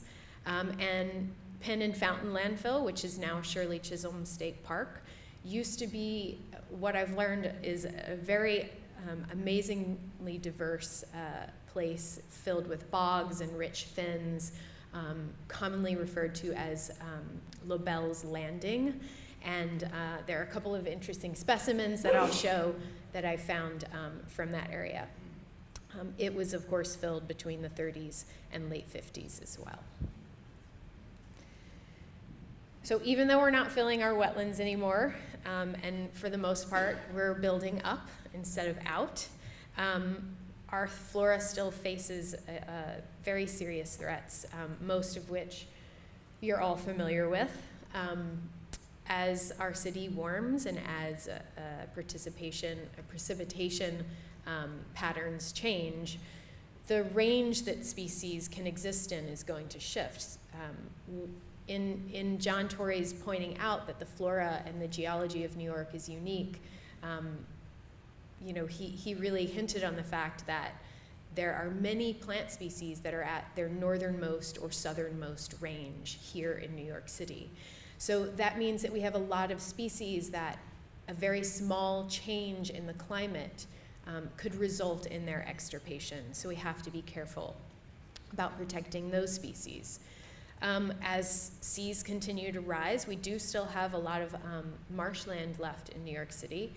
And as our seas rise, the marshes will need to move. So the high marsh, the low marsh may transition into open water, and the high marsh may transition into low marsh. But because our high marshes are mostly abutting hard infrastructure instead of coastal forests or dune systems, there's really no place for the high marshes to go. So we have to be careful about protecting those species as seas rise and as inundation occurs. I think most of you here are pretty familiar with the ecological costs of non-native species invading our forests. I threw a number up here for sticker shock. The Forest Management Framework, which is a recent publication by the Natural Areas Conservancy and New York City Parks, estimates that it costs anywhere between $6,000 and $24,000 an acre to restore our forests that are heavily invaded by non-native species. And of course, it is incredible work that our forest restoration team does, but it's also extremely challenging and extremely expensive. Another major problem we have, particularly in Staten Island and the Bronx, is high rates of deer herbivory. They cause a pretty dramatic effect on the understory of the forest, as many of you might know. And you can see in the pictures here on the bottom, two forests on Staten Island. One that is an older photo that has less herbivory, still a relatively healthy understory, and another photo of a forest on Staten Island where the understory has just been completely consumed by the deer. The U.S. Forest Service recommends anywhere from 15 to 28 deer per square mile for healthy forest regeneration. And on Staten Island, the most recent count is about 79 deer per square mile. So we've got our work cut out on battling those. The population in the Bronx, we don't have estimates for, but our forest restoration team is having facing more and more challenges to do their work up there as a result of the increasing populations of deer. I know all of you are invested in protecting and conserving our flora. Many of you participate in the EcoQuest challenges and the iNaturalist program that the New York Botanic Garden supports. And I just want to say it's extremely important work that all of you are participating in, because without your help, I'm not sure where we'd end up. So, to get back a little bit to the Lost Flora project, some of the other things that we have noticed about the research we've been doing are a few habitats and places that were particularly impacted by the changes over the last 200 years. Our wetlands, particularly rich fens and bogs, were heavily impacted. There are at least 34 species on the Lost Flora list that at least in some capacity, call bogs home. And we don't really have any bogs left in New York City. We used to have a lot, but they're not here anymore. A list of species there, and some of the specimens on the left side of the screen there show some of the species that we have lost. We also used to have a number of cliffs and limestone edges that a number of plants used to call home. We do have a few of those left, and so there is hope, some hope for returning some of those species to those areas. A couple of places we've noticed that were particularly rich in our flora. One of which is here in the Bronx is the Kingsbridge neighborhood. You can see in the top maps there the photographs from Eric's Wallachia project that show what Kingsbridge used to look like and what it looks like today. It's a pretty impressive change. This area is northeast of Spuyten-Duyvil Creek and north of Marble Hill. It used to be a really rich level of wetlands, but also had dense upland forests built on limestone. A search through the New York Botanic Gardens virtual herbarium showed that there are 181 collections between 1841 and 1916 from this specific neighborhood. It's a pretty rich flora in a short period of time to have captured. It's 129 species across 82 genera and 40 families. Some of which are a few of which are listed here, and specifically, I think it was interesting that the federally listed Pygnanthemum torii was present in that area. Of course, that species is no longer in New York City spontaneously, but it is still found in New York State and in other parts of the Northeast region. Another floristically rich part of New York is the neighborhood Prince's Bay, Staten Island. It also used to be filled with wetlands and salt marshes. I imagine you're starting to pick up on a theme here with that. But it was, for a very long time, it was known as a really rich fishing and shell fishing community, and that's sort of what the neighborhood was used for a very long time. And then as the city grew, pollution sort of started impacting the waterways, the fishing dried up, and as a result, the economy of the neighborhood sort of collapsed, and it started being more rapidly developed into commercial uses and homes. So we lost a lot of species from this area. Again, a search in the virtual herbarium for the New York Botanic Garden found that between 1870 and 1914, botanists recorded 80 different specimens, covering 61 species in 35 families, some of which are shown here. Gentian saponaria was recently thought to still exist on Staten Island. I'm afraid that the herbivory pressure has driven that one out more recently. So just another glimpse of what an area of New York used to be. A few of the species that I think are particularly unique, that are no longer in New York City, but let's not get our hopes too low. They still exist in New York State. All of them still exist in New York State and in the larger New England region. I think this species is quite beautiful.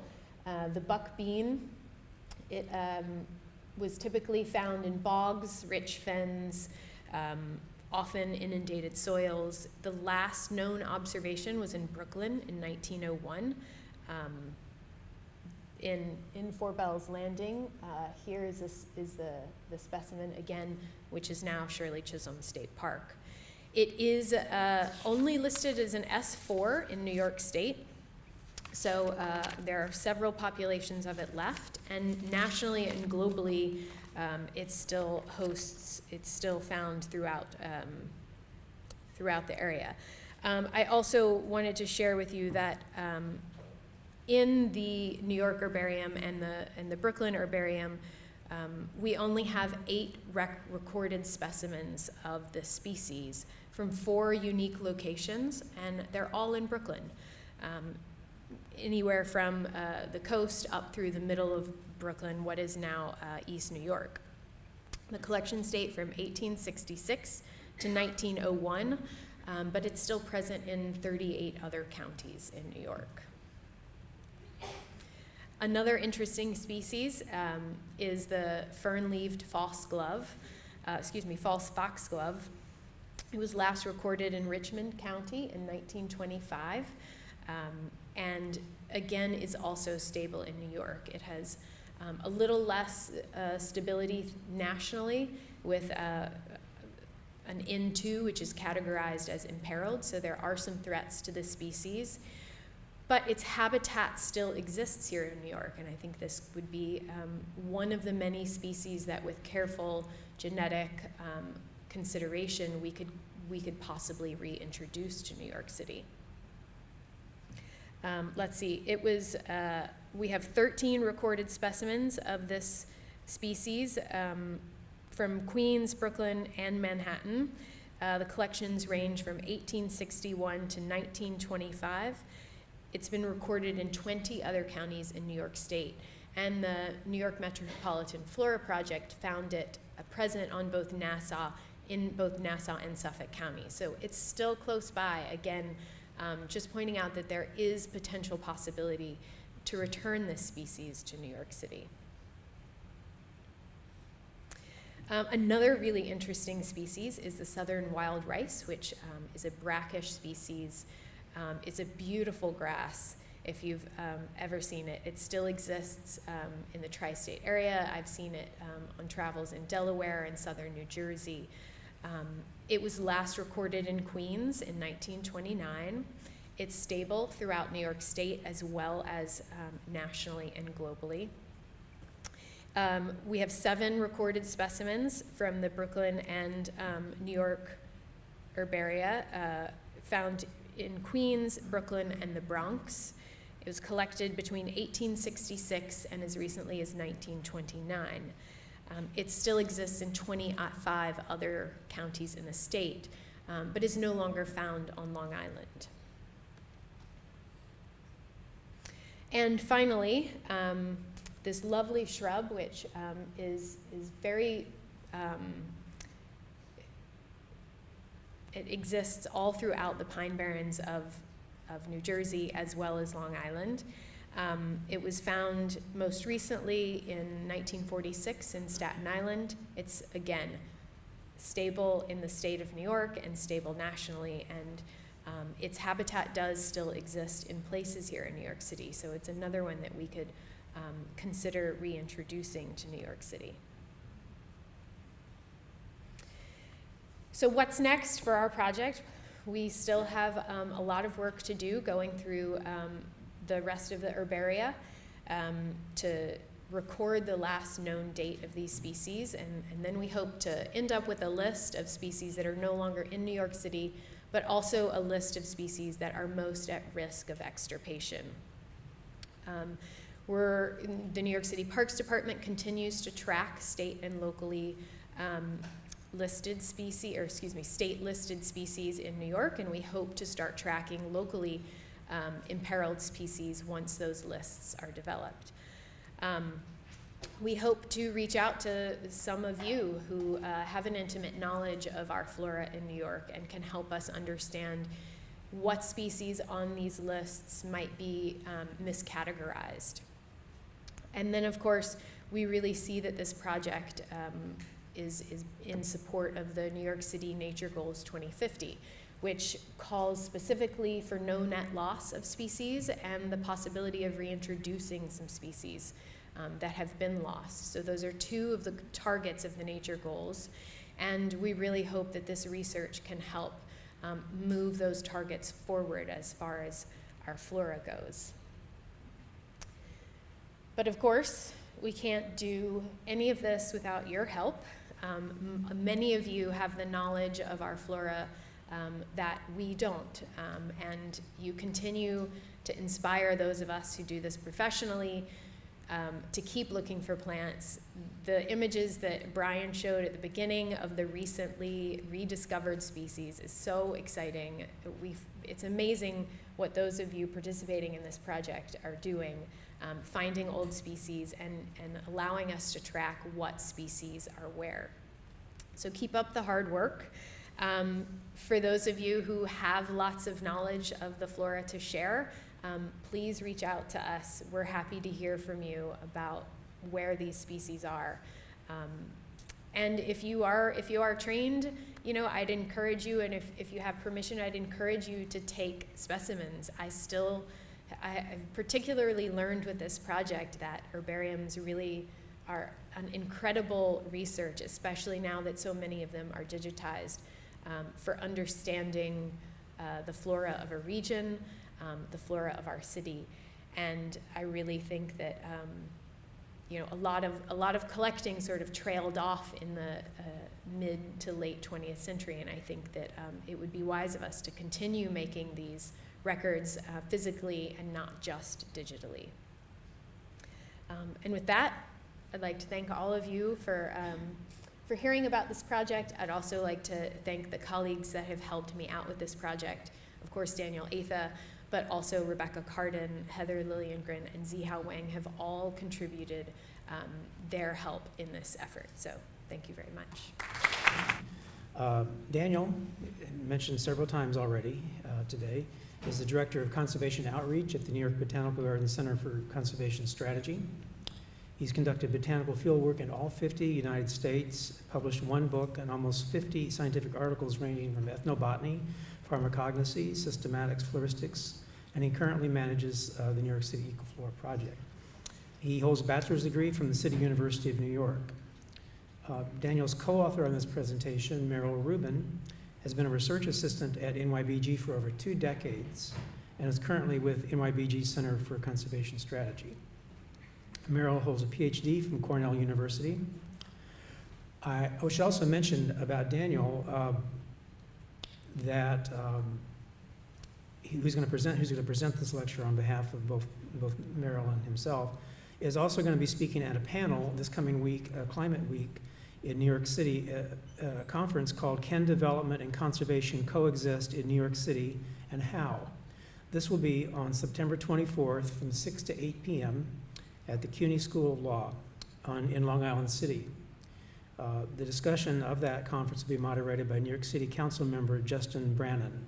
So if you're interested, check that out online. You can get the details and go hear Daniel and others speak that evening on that topic. Then also to mention a shout out to Daniel for a course he's going to be teaching, a very popular one in the New York Botanical Gardens Adult Education Program in January of 2020, entitled Pressing Plants for Art and Science. Not to be missed if you haven't had that. But back to the present, and now we're going to hear from Daniel and Merrill's presentation entitled 3 Centuries of Natural History Publication in and Around New York City. Daniel.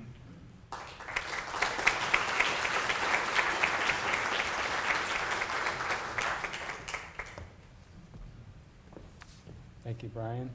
It's wonderful to be in a big room full of nature lovers. Thank you all for coming. Today we're celebrating the 250th anniversary of David Hossack's birth, the 200th anniversary of John Tory's publication of a catalog of plants growing spontaneously within 30 miles of the city of New York, published in 1919, and the 150th anniversary of the founding of the Tory Botanical Society, which we've heard a lot about through Victoria's talk. So this conference has been an exploration and celebration of old New York, a city that is still with us in ways that we learned about today, from the very bedrock of the city described by Eric Sanderson, and the amazing diversity of plants that once flourished here, but have since disappeared, as very detailed presentation by Clara Holmes. And we learned about the civic institutions whose mission is to document, describe, and conserve the natural diversity of the city and beyond. How do we know what plants have come and gone from the landscape? How do we know how many hawk moths have been found in New York City? We know because people spent hours in the fields, woods, and wetlands in and around New York City observing nature and publishing the results of their studies for posterity. We've heard about the landscape, we've heard about the plants, we've heard about the civic institutions, and now we're going to hear about the people who did the actual work. The collected works of our predecessors and the collections stored in museums will be our guide to restoring the ecological health of the planet.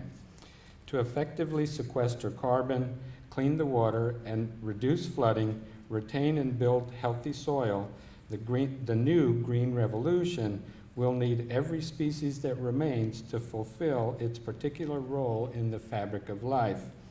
Diversity is the secret ingredient Mother Nature put in the sauce. It's diversity. It is the only thing that will save us. A few hardy supercrops like poplar and switchgrass are not sustainable and will probably make things worse. The natural world runs on species diversity, and that means that local diversity must be preserved. So who were these people that spent countless hours observing diversity and recording what they saw? It turns out that many of them were librarians, politicians, doctors, lawyers, engineers, and bankers, as Victoria pointed out. And today we call these citizen scientists or community scientists. In the day, they were natural philosophers. Darwin was one of them. In this presentation, I'm going to introduce just a few of the many individuals who dedicated a good part of their lives to the study and preservation of nature in and around New York City. And what I've learned is based on the project begun early this year by my colleague Merrill Rubin, who's here in the room, and myself, to compile a complete catalog of the botanical literature of New York City. It's never been done before. So you can read the goals on the screen. Oops, sorry. So the goal is there. List every published work And spoiler alert, we're not finished with the project yet. So just as the Lost Flora project, you're hearing about it now for the first time. We're getting started on these projects, and we're just getting started, and it feels like we've only made the first couple of steps. So, but what do we mean by the word work? Published, wild, and New York City. Just like Clara defined the terminology for this methodology of our study, it's important to understand these terms from the very beginning so that we can proceed in a logical and comprehensive way. So we define work as a set of observations, a research study, a policy paper, a narrative, or any other document that is substantially about plants, where plants are the main or supporting subject of the article. So these are botanical works. We are including Mystery Beach Balls, Foul Long Island, New York Beaches, an article about detached filamentous algae published in 2015 in the journal Rhodora. So just from first glance, Mystery Beach Balls, you wouldn't think that had anything to do with plants, but it's all about plants because algae are plants, right? But we are not cataloging every article about the Christmas trees at Rockefeller Center. So every year there's lots of stories about those, but we're not going to include all of that kind of thing. What do we mean by published? So published, we mean made available to the public and archived in a permanent repository. So these are the civic institutions that Victoria told us about that are available publicly. So we want this material to be available to all of you and to our descendants going forward in the future so that they have the materials, the same materials that we had, and can make decisions about conserving the nature that they inherit. So new technology like databases, websites, and blogs are complicated, and we have not settled on the best way to handle all of these. Maybe in the panel discussion or going forward in the future, we can continue this conversation about how we document and archive this growing body of knowledge about the natural history of New York City, and how can we preserve that for future generations. That's one of the things that we think about here at the Botanical Garden all the time. So, and what do we mean by wild? So wild are spontaneous and free-living plants, not captive or cultivated. We are not generally focusing on garden or house plants, but there are exceptions. In 1918, Norman Taylor published an article, Effects of the Severe Winter on the Woody Plants in the Garden, published in the Brooklyn Botanic Garden Record in, as I said, in 1918. So that was an effect of how the garden plants survived this severe winter of 1918. We feel like even though it was describing plants in a botanical garden, it's still a substantially botanical publication, and it includes very interesting information that may be relevant to other, to the study of wild plants. How did these plants survive this severe winter? So that sort of thing is included, but that's a kind of a little bit of a subjective decision that Meryl and myself, we have to make all the time in reviewing this literature. Does it go in or doesn't it? Sometimes it's very straightforward, sometimes not. And our main focus is the 5 counties of New York City, so that's pretty simple. But we also include the works of adjacent counties, Westchester, Nassau, Fairfield, Bergen, Hudson, Essex, Union, Middlesex, and Monmouth counties on the other side of the river in New Jersey, because oftentimes an article may be substantially about Westchester County, but it might include the Bronx, or it might be about plants of the lower Hudson estuary. And it was maybe published in New Jersey, maybe the author lived in New Jersey, was substantially about the plants on the Palisades of New Jersey, but also includes Manhattan or the Bronx. So it's very difficult sometimes to leave those things out. So we decided to include all of the counties adjacent to the 5 counties in New York City, and if it's substantially about plants, wild plants, and includes those counties, it gets it in. So how do you start a project like this? Where do you begin? Well, we started like every other good researcher, and we went to our predecessors and we copied everything that they did, right? Cut and paste. That's what all good researchers do. That's what our descendants will do with what we produce. So we went to their published works, and we went to the bibliography, and we took out everything that was relevant from previous published works. So John Tory's catalog of plants of the vicinity of New York, Norman Taylor's 1918, the Metropolitan Flora Project, we went to their bibliography, David Warrier's catalog of the plants of New York State, extracted material from that bibliography, and then we had a roadmap. We had a body of literature that our predecessors had identified from New York City, consisted of, I think by that time, several hundred references of botany of New York City, and then we used that as a roadmap to go in different directions. So this is the search. We searched by author, including, let's see, Tory, Britton, Hollick, Taylor, Greller, Lamont, Clements, Atha, and others, and we identified these authors that had published quite a bit of material about New York City, and we searched their bibliographies and the material that they published to extract articles about New York City. Then we went to the journals and searched particular journals like Rhodora, like Castania, like Bartonia, like the Journal of the Tory Botanical Society, and other journals that are in our region, and searched for those. And when I say we, I mean mostly Merrill has done the vast majority of this work, searching through these different avenues to gather this material. There's really no other way. If you know of another way, I'd be glad to know about it, of doing this research, of gathering this material.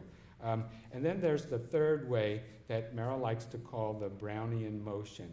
So this is, as you know, Brownian Motion is the random and chaotic movement of molecules, particles, suspended in a liquid, and it's totally unpredictable. It's based on just so many different factors that we cannot describe it or predict it.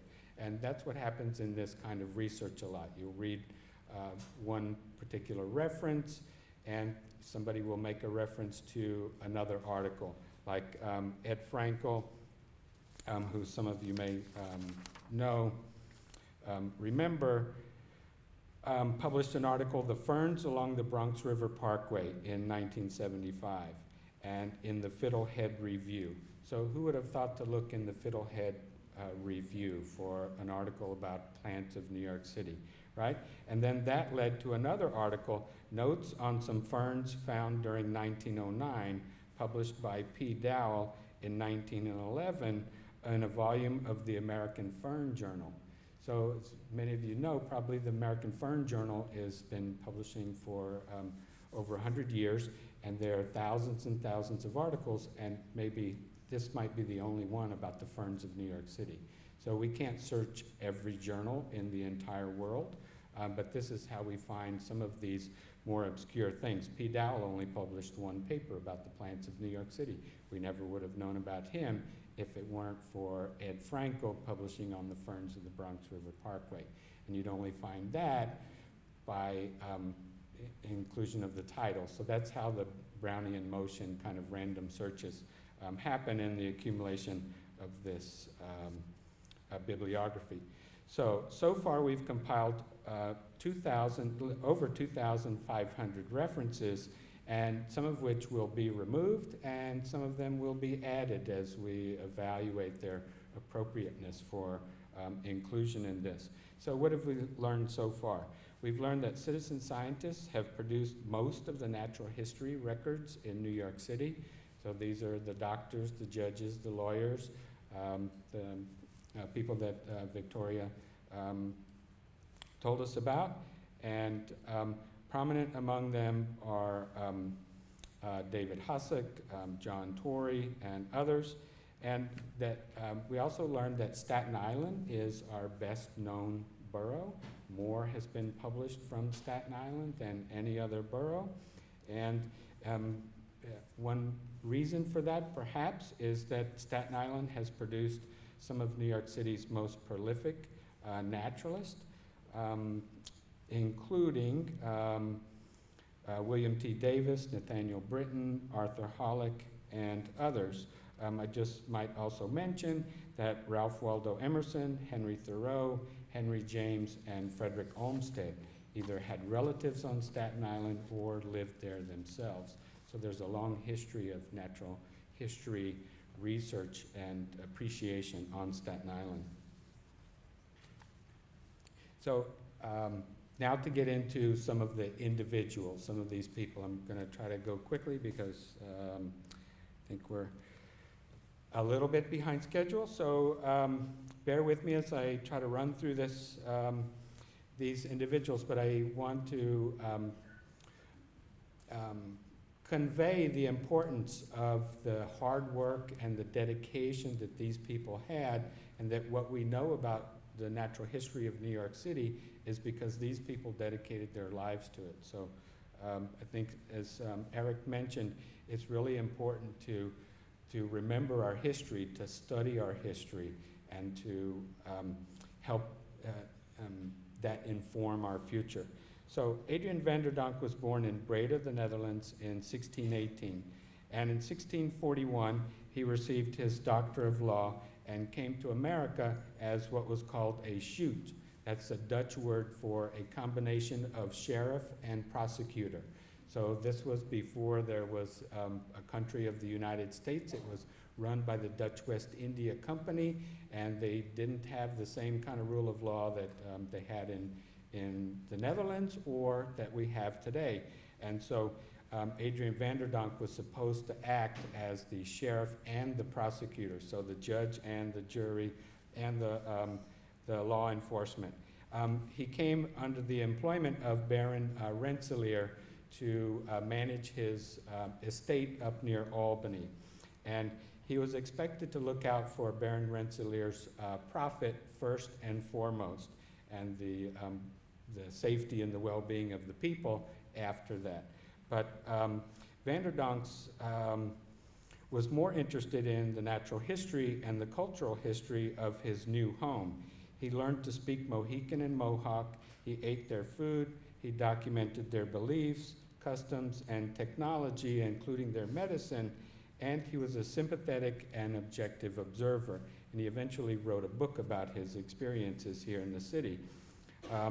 At the same time, the governor of New Amsterdam, William Kieft, was waging a bloody war with the native people around New York City, and he desperately needed help.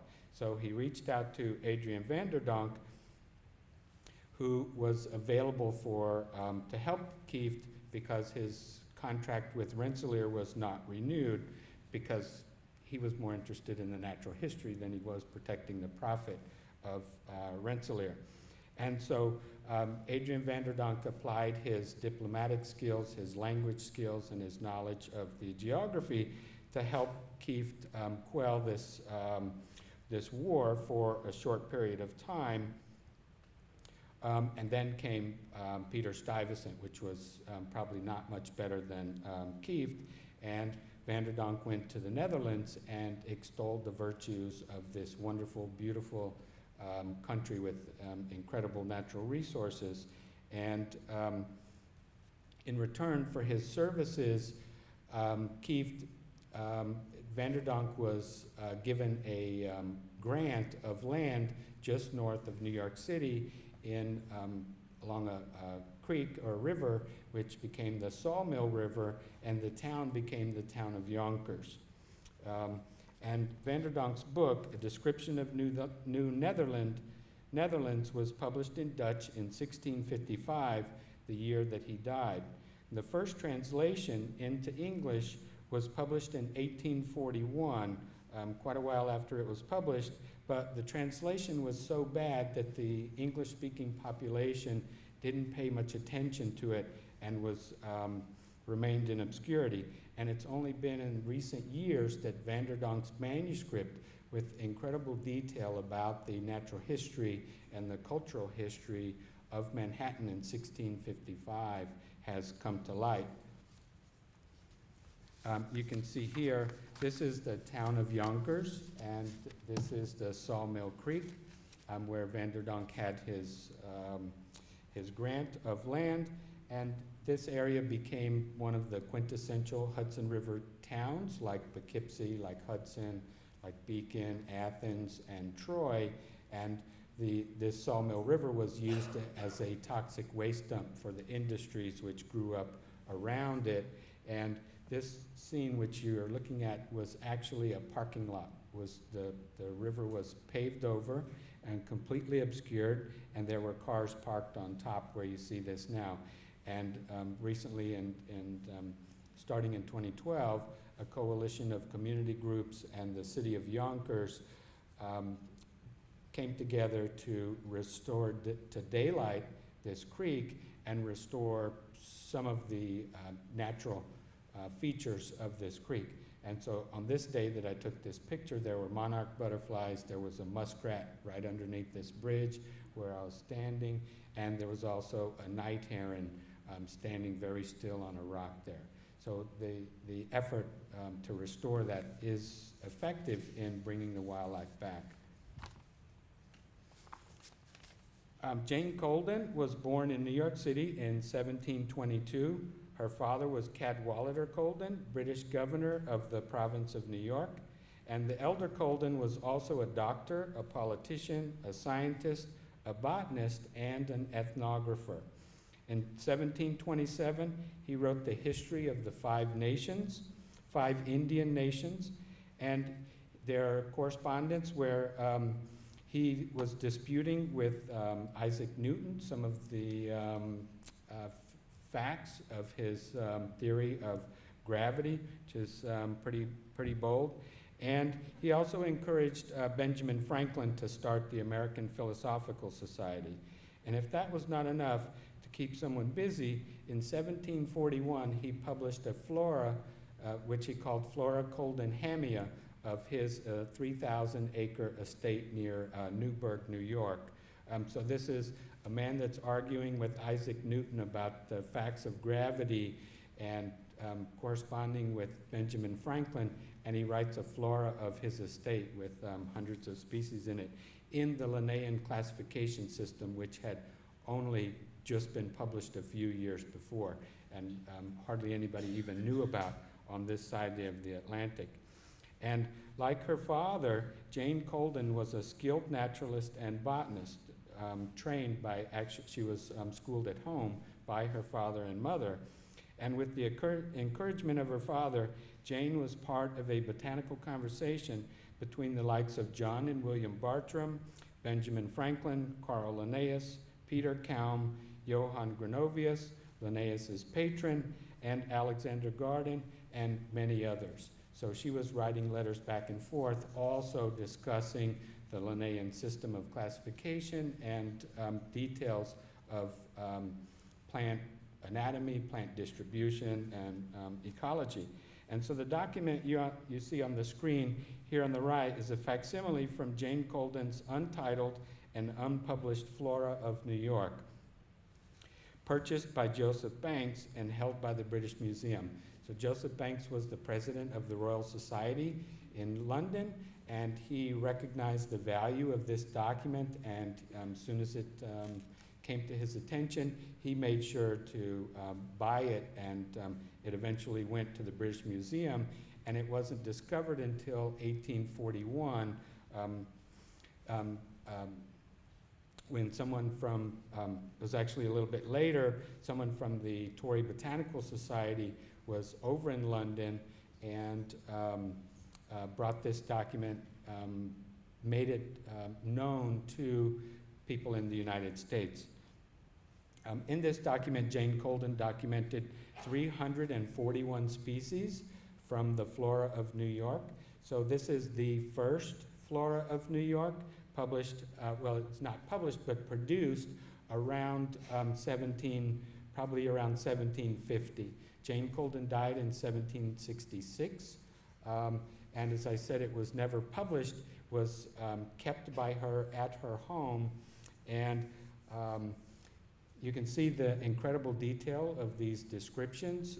These are very rich in detail, and some of them, or many of them, you can actually identify the species just by a few of the details that she includes here. So I think that she wrote this manuscript as a memory aid, as a for herself, so that she could remember and catalog the plants of New York State. She used a combination of technical and common terms, and like her father, she knew her subject well enough and had the confidence to challenge the received doctrine of even Linnaeus himself. In her description of Polygala, which was not reproduced in this facsimile, she observes that Linnaeus had placed the genus Polygala in the Papilionaceae, or pea family. But she remarked that from all the characters that she knew of Polygala, it didn't match anything in the pea family that she knew, and she speculated that Linnaeus had mistakenly placed it in the Papilionaceae family. So here's a young woman in her 30s using her extensive knowledge of the flora of New York to challenge the received wisdom of the great Linnaeus an ocean away over in Sweden. So pretty bold for a young woman in the wilderness. The next person I'm going to detail is Addison Brown. Addison Brown was born in 1830 in Newbury, Massachusetts. He received his bachelor's and law degrees from Harvard University, and after graduation, he practiced law in New York City until 1881, when he was appointed by President James Garfield to the United States District Court for the Southern District of New York, which then was known as the Admiralty Court for its adjudication of maritime law, and which today is known for its prosecution of corporate malfeasance and drug kingpins. The Southern District of New York is a very important position recognized by the President of the United States. So, and the year before his appointment, 1880, he published his account of an expedition he made with some other researchers to the Rocky Mountains in Colorado to observe a total eclipse of the sun. And so this was a man that was going on expeditions to the heights of the Rocky Mountains to observe solar eclipses, and also a very avid naturalist interested in botany. He was a very busy man. He was also married twice and had 4 children. And he was one of the founding members of the Tory Botanical Society and served as president from 1893 to 1905. And he was instrumental in founding the New York Botanical Garden and served on its board of managers as president. Addison Brown is best known for his co-authorship of the Britton and Brown Illustrated Flora, which you can see there. And I encourage you to read the title of this flora to get an idea of the scope just in words. And in my opinion, this is one of the most influential botanical works ever published, especially in North America.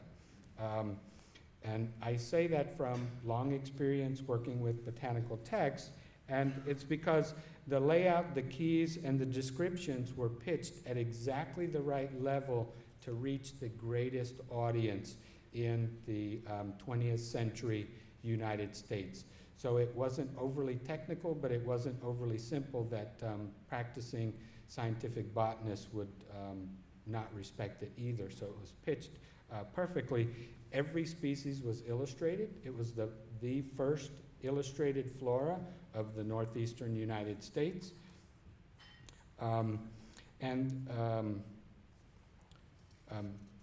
generations of botanists through most of the entire 20th century grew up using the Britton and Brown Flora, which was published by the New York Botanical Garden and kept updated throughout the 20th century, and is now in its latest iteration being updated now by my colleague Rob Noxie, and is available in parts through the NYBG Press.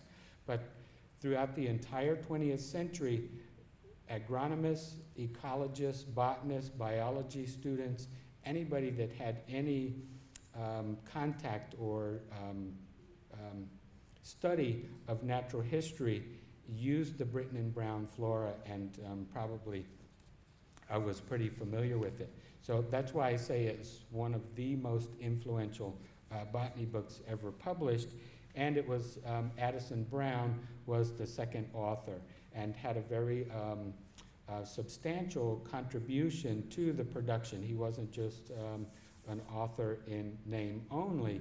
So in addition to being a federal district judge, he was also a practicing botanist and doing very important work. The next person I'm going to talk about is Mary Holtzoff, and I could find very little written about her. She didn't publish very many papers, but from this article here, we can gather that she came to America about 1900, and she immediately started collecting plants. This is one of her specimens here on the right-hand side. And here at the New York Botanical Garden, we have digitized 235 of Mary Holtzoff's collections, collected between 1913 and 1939. And this is just a small portion. What we have here, the main bulk of her collections are actually in the Brooklyn Botanic Garden Herbarium, which has not been digitized yet. So the work that Clara and I are doing together, and the work on this bibliography and our knowledge of the past flora of New York City will be greatly facilitated when we are able to digitize the Brooklyn Herbarium in its entirety. But Mary Holtzoff was also an active field trip leader. She would take expeditions out all across New York City from 1917 until the week of her death in 1942. So one of the Tory Botanical Garden field trips has a record of that particular field trip, and the record for that trip is that Mary Holtzoff's daughter regrets to inform the group that due to a illness, Mary Holtzoff was not able to lead the trip, and she died a week later. So she was planning a field trip up to a very week before her passing in 1942. And several of her collections have turned out to be the last known collection of that particular species in New York City. So she had an eye for what was important and rare in New York City. And we can see this specimen of the eastern great red columbine that was collected in McLean's Woods, just north of here, north of Van Cortlandt Park.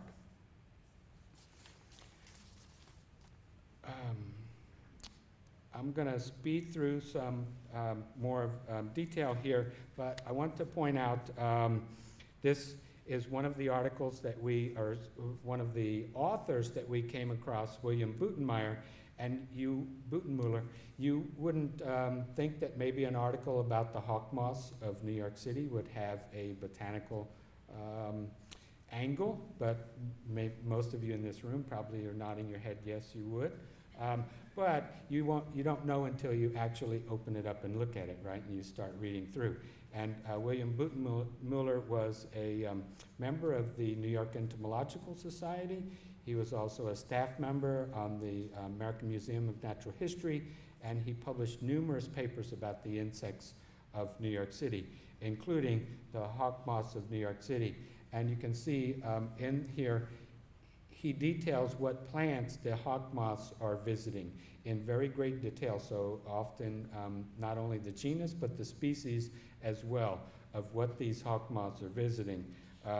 He also published on the butterflies found within 50 miles of New York City in 1893, 1903,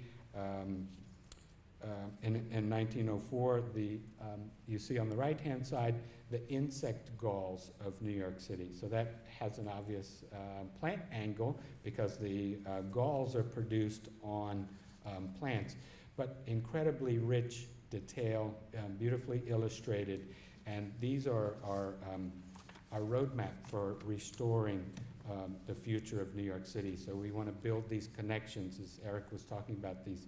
We want to know about the muir webs. If we want to recreate these webs of life, we need to go back to this literature to find out what the hawk moths, what plants they were interested in. So since William Butenmuller recorded 48 species of hawk moths in New York City in 1903, and today we know about 20. So in the last several years, citizen scientists across the city have documented 20 of those 48 hawk moths.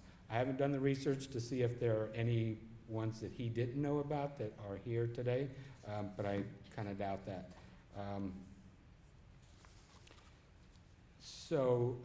Few individuals have written more on the flora of New York City than Richard Stalter. In the 4 decades since 1979, he has written approximately 40 papers on the ecology and the botany of New York City. And this is one of his most recent papers. He's published on Jamaica Bay. He published a flora of Ellis Island. He worked on the flora of the High Line before it was the High Line. And like Richard Stalter, Andy Greller, who's a professor emeritus at Queens College, has been publishing on the flora of New York City for 50 years and on the botany and the ecology, and is fortunately is still living in the area and still participating, still doing research, and still teaching in the area. So we still have the great privilege of learning from Andy's 50 years experience here in the city. So you all have heard about the state of the city's plants.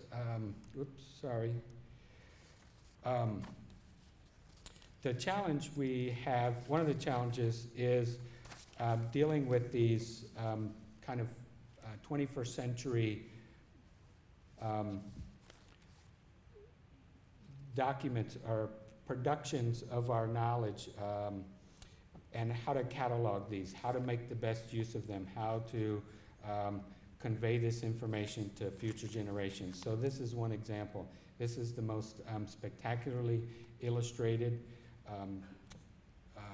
bee apiary of the bees of New York State. It's gorgeous, incredibly detailed photographs, long detail about the bees and their life history, their ecology, and all kinds of wonderful detail.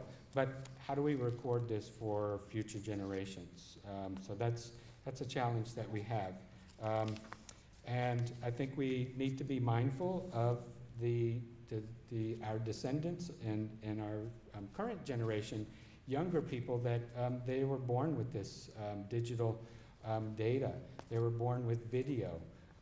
And so I'm very pleased to present this next slide, which you got just a little glimpse of there, was a glimpse into that future of how can we bring all of this detail, all of these incredible collections, the history, the cultural history, and the energy and conservation potential in a format that people can relate to, that's inspiring, that's and challenging. And so Victoria and Markley have worked together to produce this recreation of the Elgin Botanic Garden that I think brings all of these elements together in a very compelling way. And so I'm going to show this little short clip, and then you can imagine what Elgin Garden looked like, and in the future we'll be able to build in the rich detail that is only hinted at here in the video.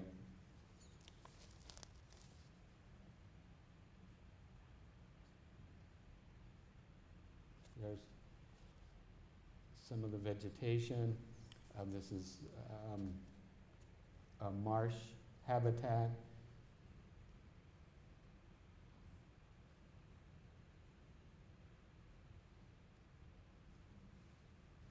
So they'll be able to populate this with even more species, individual species, to present what the Elgin Garden looked like. You'll be able to move around through the space and experience in a whole nother way what that garden looked like. And this could be extended to other habitat types in New York City. So we can use this rich detail from our predecessors and be able to envision a greener and more sustainable future. So thank you very much. And I'm just going to read a little bit about each of them, starting first with Marge, as she was known to her friends. I had the privilege of meeting Marge when we had the very first EcoFlora workshop back in 2017. We had a series of stakeholder workshops. She was invited, of course, and she came and participated. And I'm certainly sorry she's not here today to see how this has all evolved, but she was very helpful early on. Marge died on August 6th at the age of 76. I'm just going to read a little bit excerpted from the Star Ledger of New Jersey, published in August 9th. She attended City College of New York and earned a Bachelor's of Science degree in chemistry in 1970. After marriage, relocated to New Jersey and worked several years at the Textile Research Institute in Princeton, analyzing and identifying the combustion products of fabrics. She began studying for her doctorate in biochemistry at City University of New York, but changed her focus to the study of plants, a topic she had loved all her life, having grown up in a wooded rural area of Connecticut. She earned her PhD in 1991 in plant ecology from Rutgers by studying the role of secondary metabolites in overwintering bird-dispersed fruits in 2 species of holly. In the mid-1990s, Marge joined the Natural Resources Group of New York City Parks Department as a plant ecologist, researching and writing a book entitled A Guide to the Native Plants of New York City Region. In 2001, she co-authored the Rare Plant Propagation Project, which was also produced by the City Parks Department Natural Resources Group. Her interest extended well beyond the city limits, however. While attending a botany course in Costa Rica, she came to realize there was no guide to the plants of the country written specifically for the casual visitor. And so, working for several years with 2 photographers, she published this book shown here, A Field Guide to the Plants of Costa Rica. And most recently, she published this online book entitled An Ecological Manual of New York City Plants in Natural Areas, which you can check out yourself. It's quite impressive. So her legacy as a naturalist lives on through these 2 publications in particular, but more generally through her contributions and concern and care and love of nature in New York City. So I'd like to dedicate the conference to her today, as well as to Rich Kelly. Rich, as he was known, passed away on September 6th. He was well known to his friends here at the Botanical Garden as sort of a Renaissance man of natural history and a consummate citizen scientist. I first met Rich in one of his favorite habitats along the Spice Bush Trail in the Thane family forest, where he spent countless hours with his friends and colleagues under the direction of Jessica Schuler with their phenology project. Some of the phenology team put together a short tribute that I'd like to read with their permission from Sandy Wolkenberg, Elizabeth Harden, and Jessica Schuler. This is a quote. Rich was a true naturalist with an expansive knowledge of plants, butterflies, birds, and insects. He started his life bird list at the age of 10. On May 4th of the spring, he and Christine Wallstrom identified by sight and call 34 different bird species during our phenology walk in the Thane family forest. He was a great contributor to the knowledge of natural history of NYBG, always sharing his observations. Our forest phenology group was blessed to have Rich among us for so many observations along the Spice Bush Trail, where his encyclopedic knowledge was generously shared, usually with a bit of humor. His birdwatching binocular skills translated to aid the group to locate tiny beech nuts on our magnificent American beech trees. We were very blessed by Rich's presence, patience, and kindness. He'll always be with us and continue to do as we continue to do what we've loved doing on Thursday mornings in the forest, end quote. I'd also like to mention Eric Lamont has indicated to me that the January 2020 edition of the Long Island Botanical Society newsletter will carry a more lengthy and comprehensive tribute to Rich, who was extremely active there on Long Island as well. So this sort of funny picture called the James Bond look was contributed by a photographer, Don Reapy, of the Littoral Society of Jamaica Bay. He was alluding to the fact that he had this sort of secret life beyond plants, and he was interested in so many things already alluded to. But one of these areas that he was totally passionate about, that I had no idea, was gastropods. He was a consummate collector of shells, and Steve Rosenthal, who was a shell dealer and writer, contributed an extensive tribute to Rich, which we don't have time to read here, but I'll just read one piece of it, which is fairly telling. Rich was a self-taught master naturalist whose knowledge of birds, insects, especially butterflies and moths, plants, seashells, reptiles, and amphibians never failed to completely blow away anyone who was lucky enough to spend time with him in the field. Rich enjoyed collecting shells close to home and abroad. He enjoyed attending the Conchology of America conventions and the Philadelphia Shell Show with his many family and friends. Longtime member of the Long Island Shell Club, and was instrumental in helping to organize the local shell shows, as well as facilitating the club's support of the 1991 convention held there.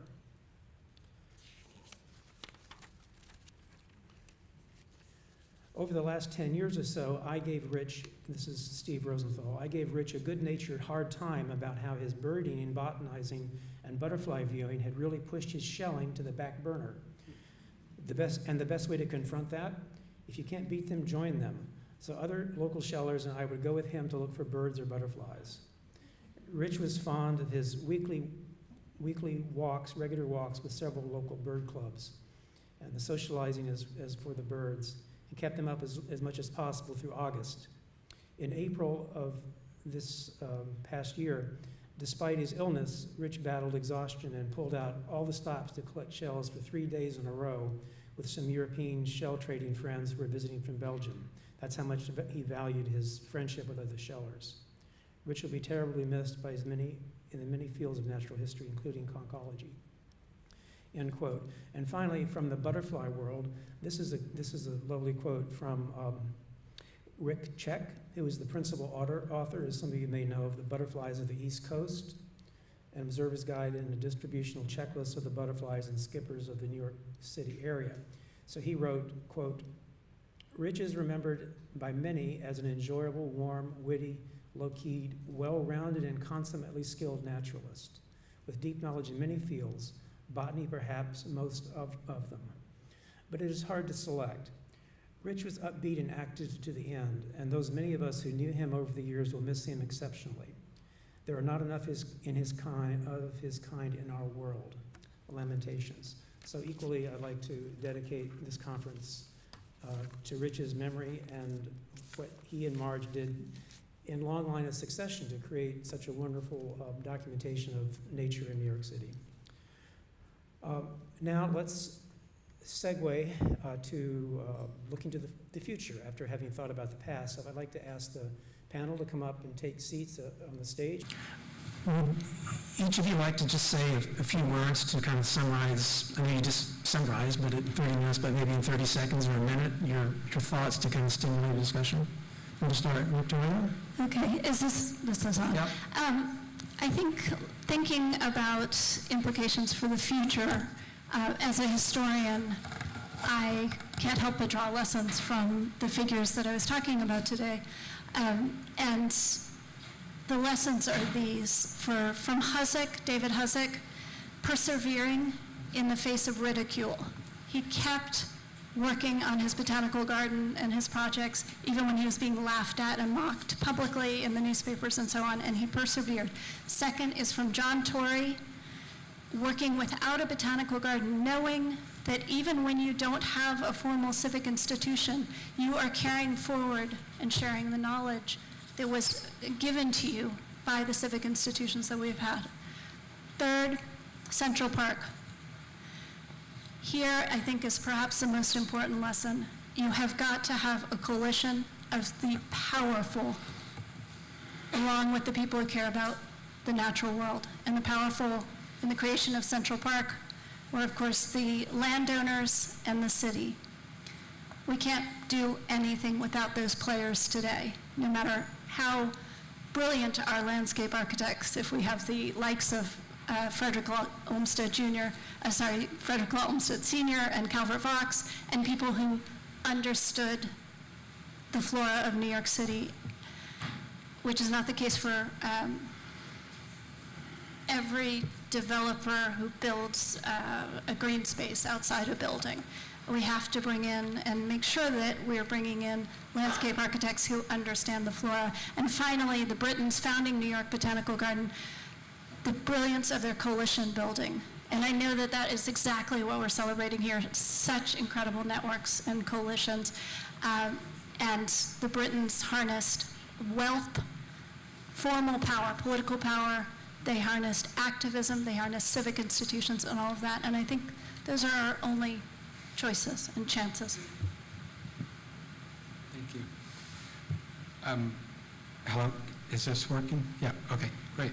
I think some of us who spend a lot of time outside sometimes wish that the people would just go away and leave the city to the rest of the plants and the animals, but that's not going to happen. And so also from the presentations and from spending time with people, I am reminded that we also get inspiration from each other. So spending time in nature together as a group is really inspiring and supportive, and I think that's very, very important that we help teach each other about the natural history and about our passions, and that we figure out our future together as a community. So it's really a community effort.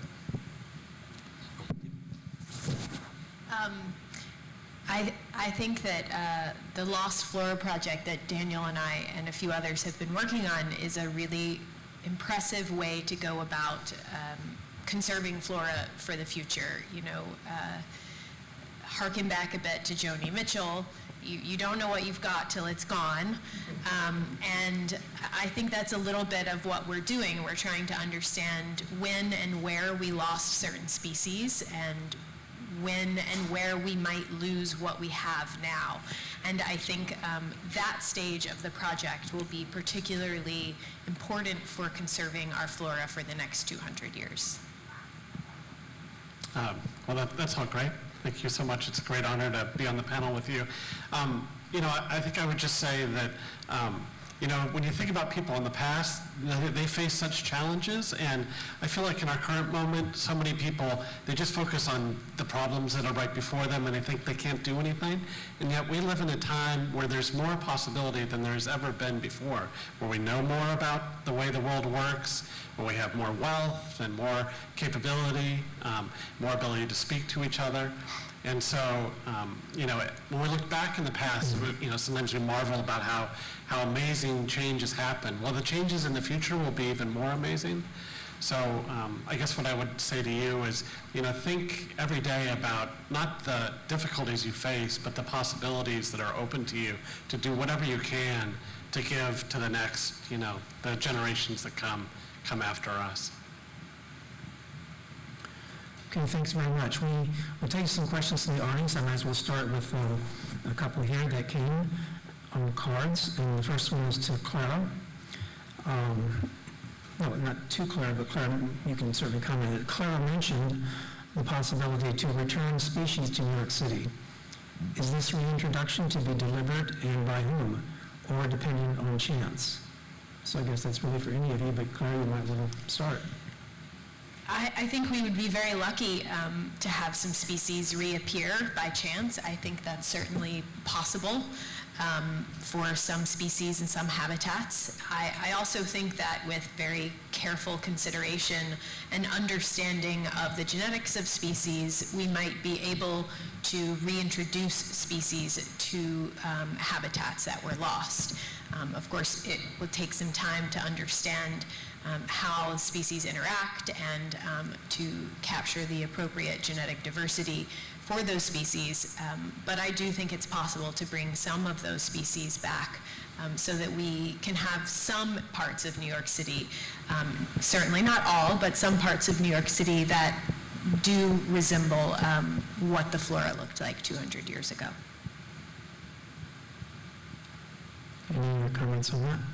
Yeah, I don't see why there isn't any reason we can have a lot of them back, right? Sure. Yeah, and I mean, one of the remarkable things about the last decade or two is how many species are coming back on their own, and we're discovering them. Like, you know, I know my Botanic garden friends aren't super fond of the beavers in the Bronx River, but I mean, who would have thought there'd be beavers in the Bronx River again, right?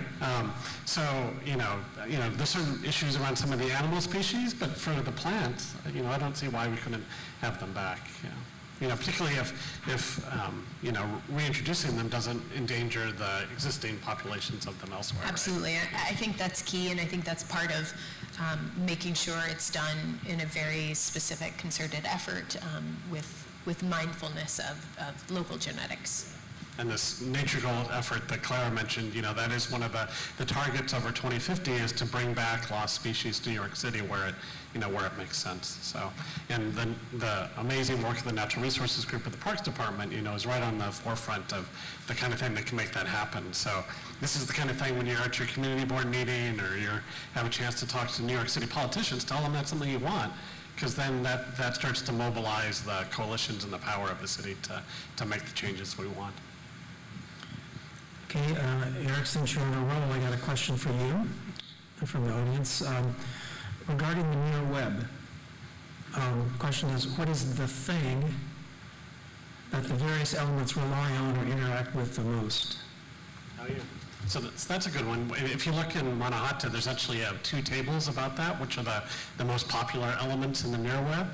And if you just take it as it's drawn, they're mostly abiotic things. The very most important one is actually soil moisture, because so many things depend on that in a really deep way, right? Which is a function of the climate and the soil type and that sort of thing. Forests are obviously very important because this was a forested landscape. The only species that's in the top 20 are beavers, you know, because they have such a, you know, strong architectural effect. But there's also this idea in near webs of, it's not just the dependencies, it's also the grouping structures. And if you explode that out, then beavers and people become very, very important to the overall ecology of the place. Okay, thanks. Another question for you, Eric. Would the flora of nearby smaller islands, such as Roosevelt Island, then known as Blackwell Island, be different from Manhattan's pre-Henry Hudson? Yeah, so, you know, it depends on the conditions of Roosevelt Island, for example. So, you know, Roosevelt Island is actually this little bit of Fordham gneiss that sticks up in the Bronx River. In the East River, and probably had very shallow soils. Although there was a really extensive salt marsh at the northern end of Roosevelt Island. But anyway, if you look on our website, the website that Mark helped us build, you can double-click on blocks in Roosevelt Island, get a list of all the plants and animals, and then you could click on a block that's just on the Manhattan side, and then compare the lists. Okay, question for Victoria and Eric to respond to. It goes, with the U.S. population increasingly concentrating in cities, parentheses 90% by 2050, do you anticipate that urban institutions like NYBG can make increasingly strong impact connecting people to plants, and if so, how? Yes. I've been studying the history of botanical gardens for about 15 years, of American botanical gardens, and I've been so struck to see the waves of priorities, the changing priorities over from the time that there was a wave of founding of botanical gardens, which was inspired mainly by the founding of the New York Botanical Garden in the 1890s. Botanical gardens spread across the country after this as cities watched NYBG being founded. It was reported on breathlessly in newspapers from coast to coast. And the earliest botanical gardens in the United States were very interested in agricultural experimentation, in the development of the exploration of plants from around the world for manufacture, for pharmaceuticals. And over the decades, but just like with zoos, the priorities, the framing, the relevance of these institutions changes. And I think that today, botanical gardens are as vital as they have ever been. About 15 years ago, a lot of botanical gardens started to think about going green very explicitly, which is a kind of funny thing, and that's how I started studying botanical gardens, because I, from the outside, thought, of course they're already green, but it turns out that brings with it very complex decisions about pesticide use and education, et cetera. But now, botanical gardens are among the most important institutions in the United States in connecting people to plants and in trying to explain to people, just as zoos have been explaining to people, have gone from showcasing animals for entertainment and sort of surprise value in cities, to educating people about the world's ecosystems and the place of animals. And the botanical gardens are incredibly well poised to do that in an age of the loss of biodiversity. I think I've never seen them so valuable and important and at the forefront as they are today. Well, I would just agree with everything Victoria said, which I usually agree with everything Victoria says. And I would just add that some colleagues and I at WCS published a paper last year where we were thinking really hard about what does urbanization mean for biodiversity conservation writ large, including plant conservation. And the paper talks about what does the end of the 21st century look like as opposed to the time we all have grown up in, and and what is the trajectory of the demographic transition? How many people are going to be on Earth, and when does the population stabilize? And the answer to that question is all about cities. Actually, cities are the primary mechanism through which the demographic transition happens.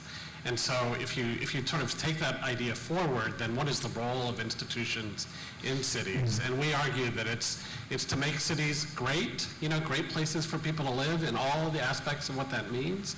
And then particularly to take this value to put nature not just something that's on the periphery of society that's nice to do, but actually put it in its proper place, which is at the core of society, which is the whole reason why, in my view, human structures and existence, the meaning comes from our ability to appreciate our place in the natural world and to take care of the natural world.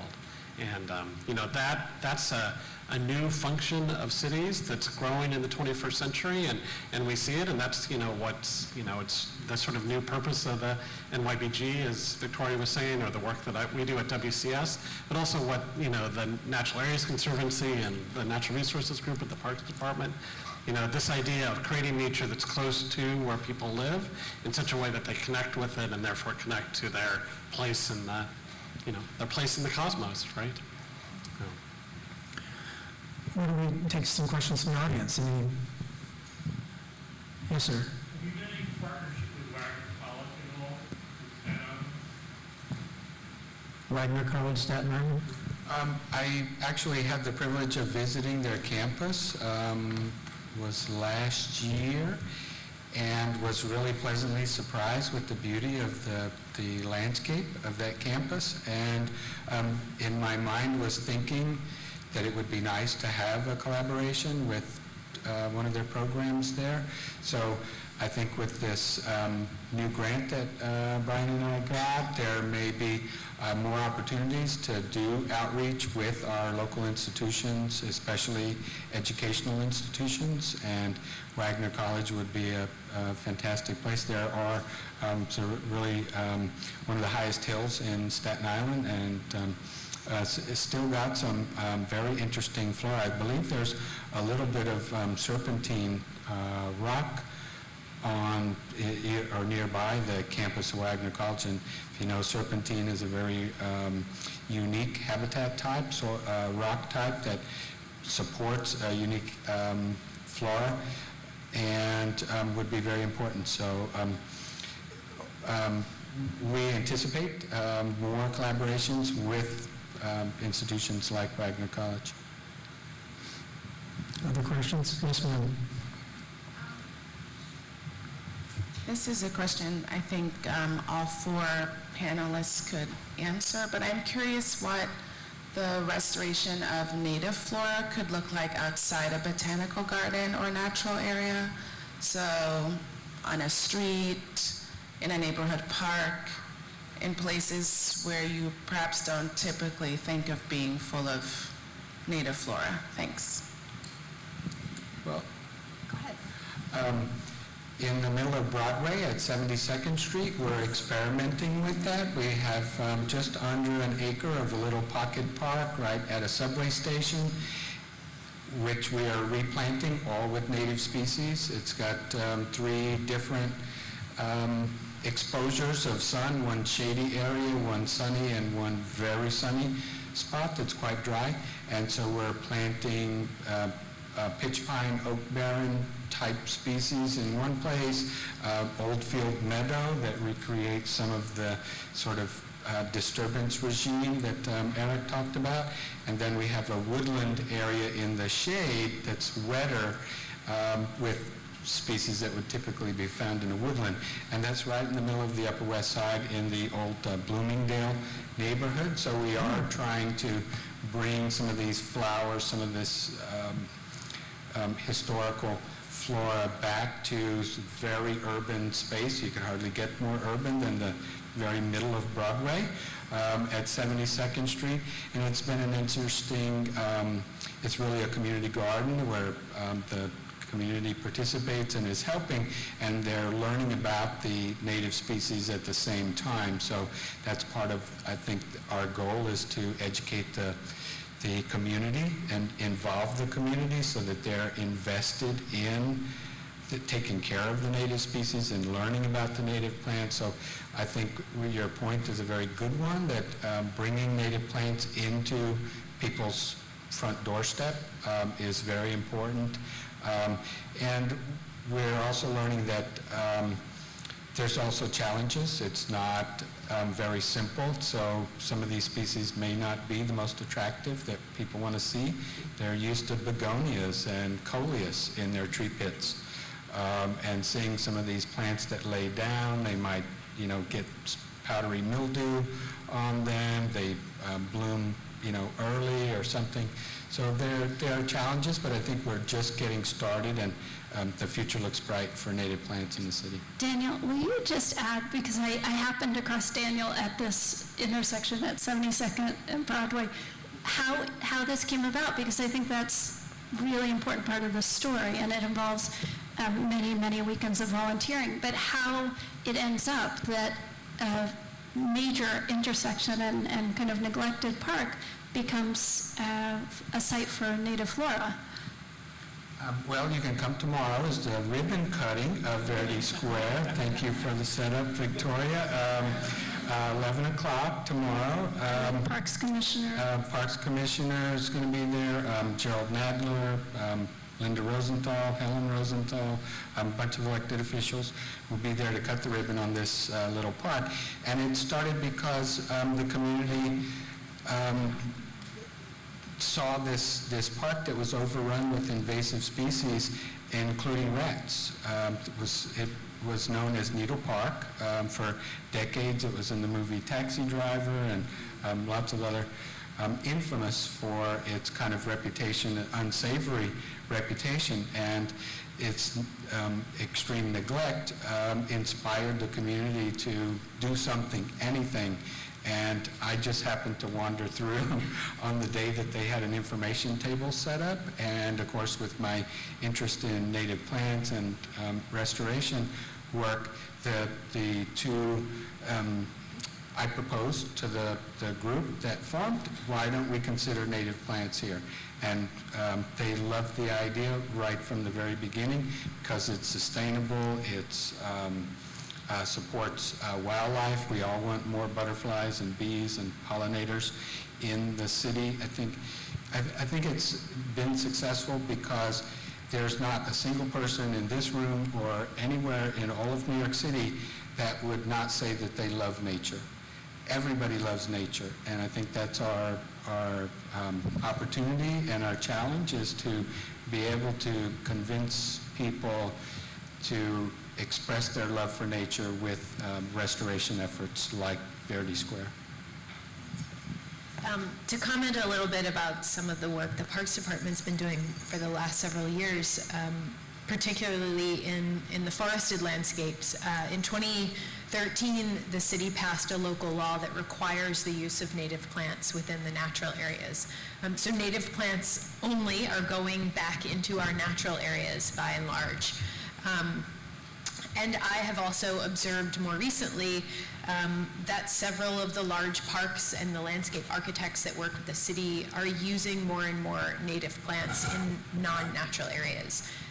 One of the recent parks that opened in Queens, Hunters Point South, is primarily landscaped with native plants. It's got a lot of lovely native grasses, and it incorporates a lovely salt marsh, and they used mostly native plants, and I think it's a great example of a response, and again, getting to what Daniel said, of the community at large calling for more sustainable uses of the landscape, which in turn result in a call for the use of native plants. So I think you're going to see it more and more, and you know, for those of us who love plants, I think that's very exciting.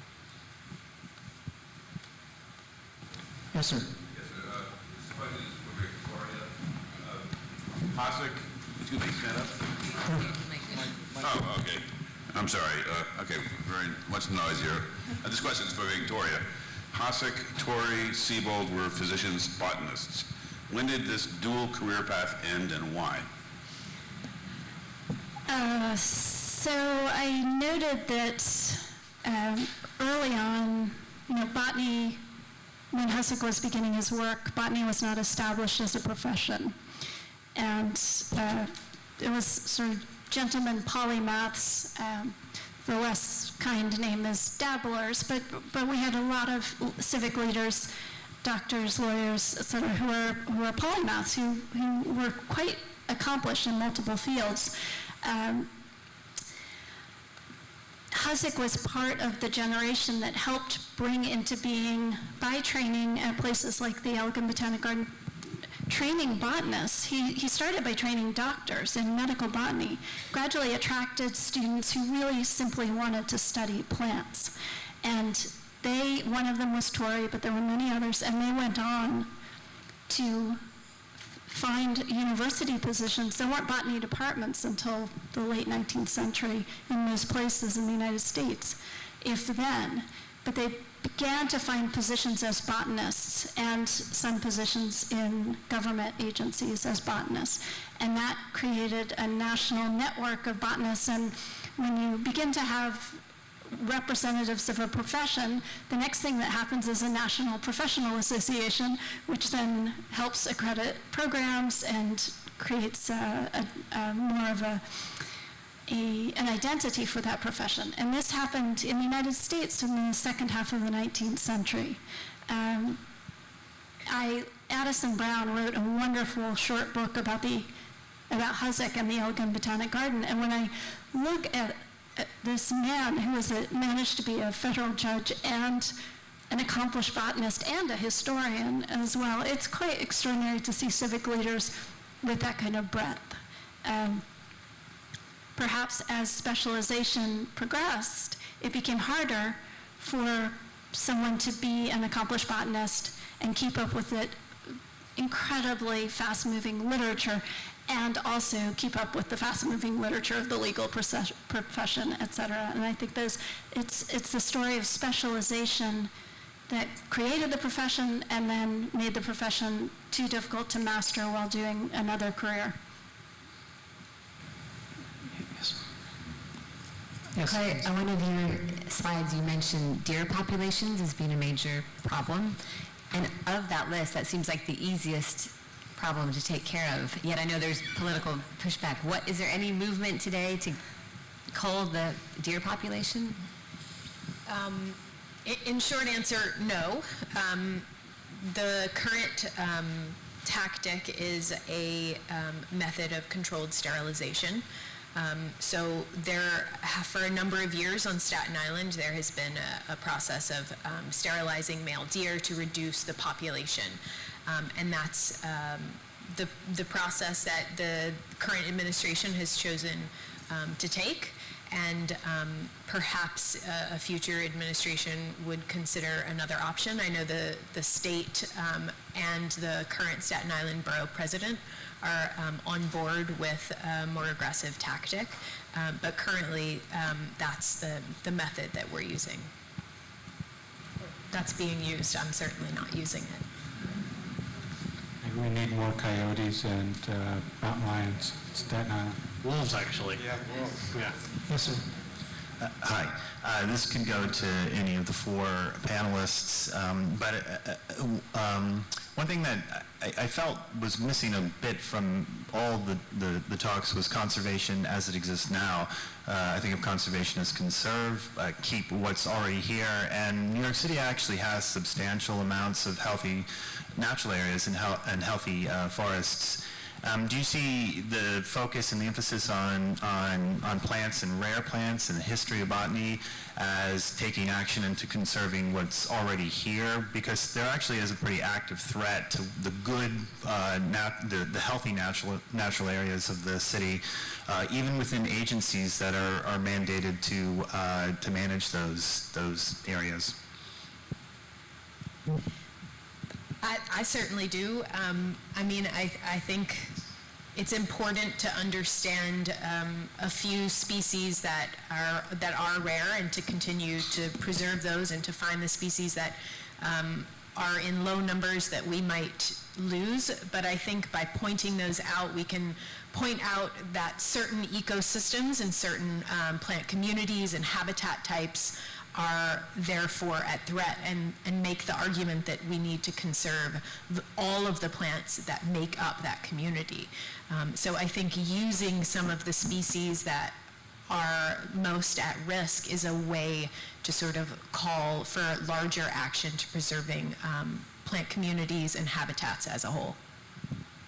Yeah, I think the Parks Department received a little bit of increased funding in this last budget process.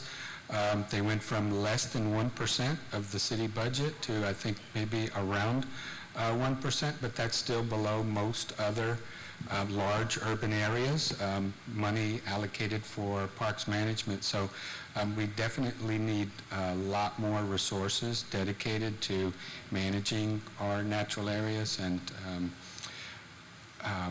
I think everything that we can do to advocate for more resources being devoted to parks management.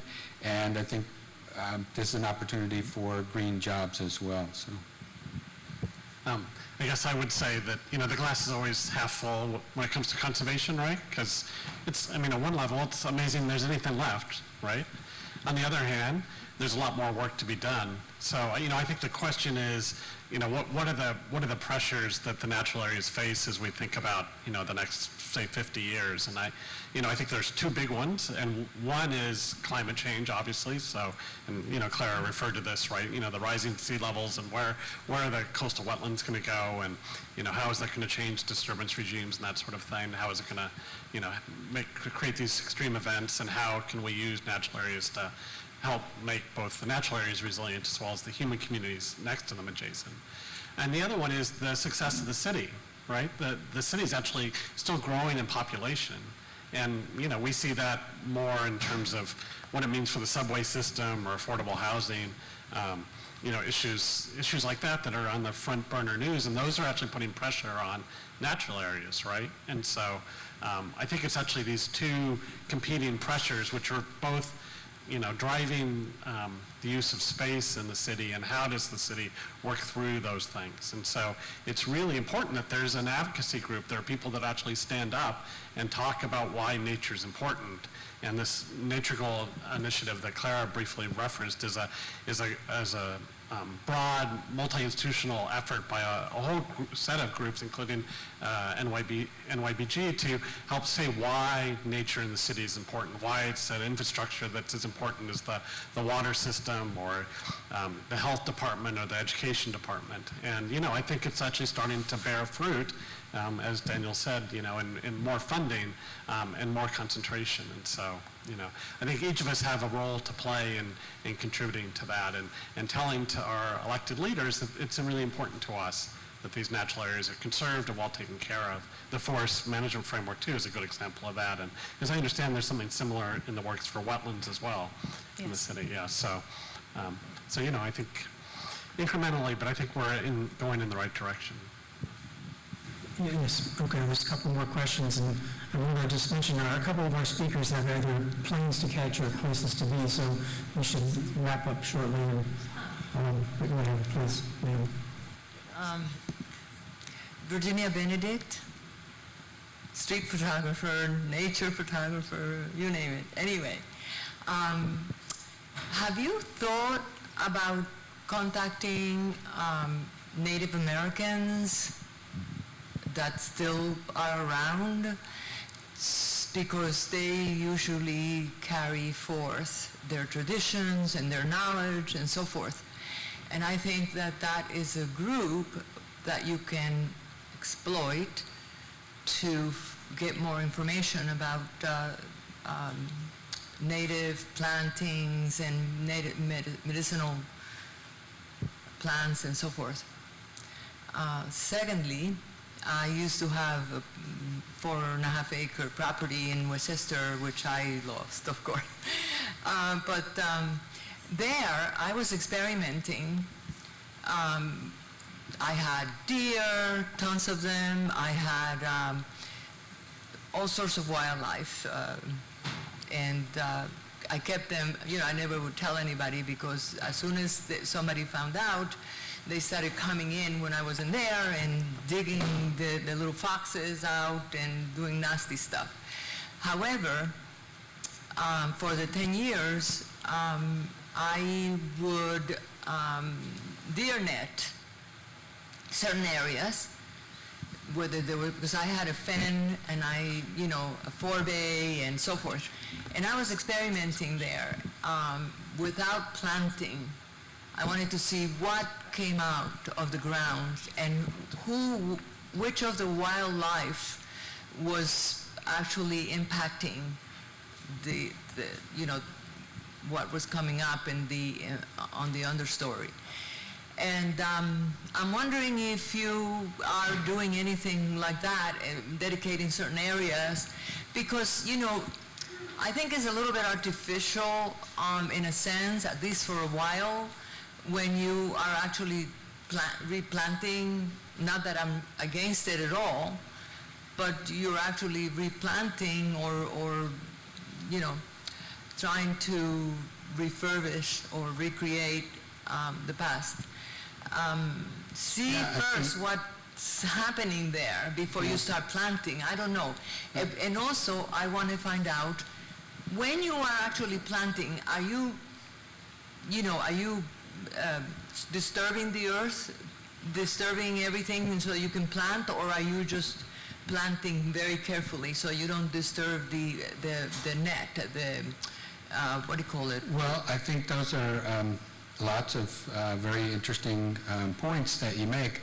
I think the outreach to Native Americans is very important. Unfortunately, they're not very abundant or populous in this area.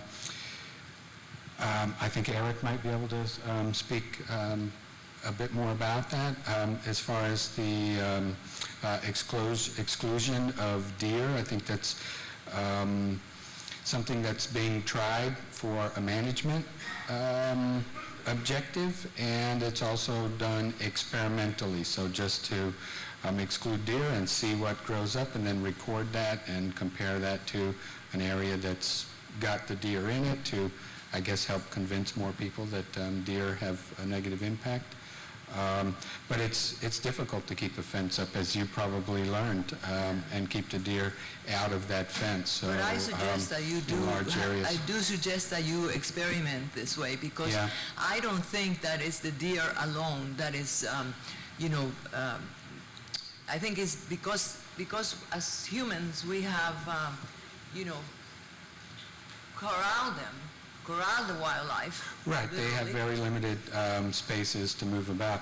And as far as disturbing the soil, I think that's a good point, is that when we pull up a bunch of invasive plants and then have a bare ground and put in new plants, as Clara can attest, and we've learned through restoration efforts that invasives tend to spring up because that's their life cycle is to emerge in disturbed, open, sunny sites. So it's very important in restoration areas to go back and remove the invasives after the soil has been planted. So, I think I agree that it's not just deer. I mean, there's certainly a dual impact between deer and invasive species, and certainly humans. Most of our the Parks Department's restoration projects that go on in Staten Island and the Bronx require deer fencing in order to be successful. Period. I mean, or tubes on the trees, some sort of preventative measure from the deer eating the newly planted trees. We do have fenced areas in parks on Staten Island that have gone up. And the amount of maintenance that it takes to maintain those fences is incredible. We have a team of multiple people who go out every single Friday to maintain the fences. And by and large, those fences are being taken down by the deer themselves because the only thing left to eat are on the other side. So we're fighting a battle, and it's not an easy one.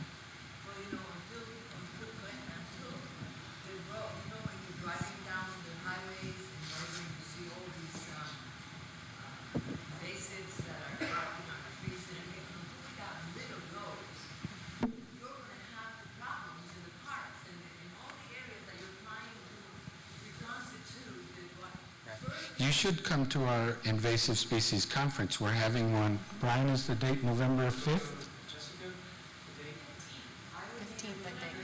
November 15th, we're having a conference here in this room on invasive species management and different options for dealing with that. So, Let's take one more Marielle question on this side. Hi. I just wanted to say a couple words about Marge Gargiulo. I know you spoke a little bit about her before. Marge passed away recently, but I had the great pleasure of working with Marge at the Parks Department. And I think it ties into a few different questions that were also brought today. Conservation was a little under-discussed. I agree with the previous question asker. And I think Marge would agree. Marge, I learned almost everything I know because of Marge. And Marge was a real crank, and I say that with love. Marge never took no for an answer. Marge was absolutely passionate about plant conservation, and she fought like hell to save the plants that we do have. And she comes from a science background, and I think it's really important that we contextualize the scientific work that we're doing in thinking about what's going on in Manhattan today. How are we representing the next generation? What kind of art flora will be here for my own children and Greta and all the other kids that are out there on the street demanding more of us? So I think that when we think about the flora and we think about reintroductions, we also need to be thinking about the conservation and management that we're doing today. Are we doing a good enough job? Do we even deserve to bring flora back that we've already lost for different reasons? And I also think with regard to threats, that the IPBES report that was published this past Earth Day in April discussed that for terrestrial species, the #1 threat is habitat loss. It's not climate change. Climate change is a future threat. It's not a current threat. And that is true for New York City. March, again, fought like hell to save Bloomingdale Woods and Staten Island from development. Parks Department filled it and turned it into a ball field, and now they continue to complain about not being able to play there because it gets swampy when it rains. So I think thinking about the choices that each of us can make every day and asking that our politicians stand up for conservation, stand up for saving native plants, because that's what Marge would want us to do. Thank you. Thanks, Mariel. Well, that's a wonderful, very touching conclusion, I think, for us. So I'd like to conclude by thanking the audience for coming. Great questions, participating, being interested in this topic. Our wonderful speakers. The IMLS, we love the IMLS for supporting this work in the past and in the future. And last but not least, certainly the citizen scientists who are the power of it all. So thanks for coming.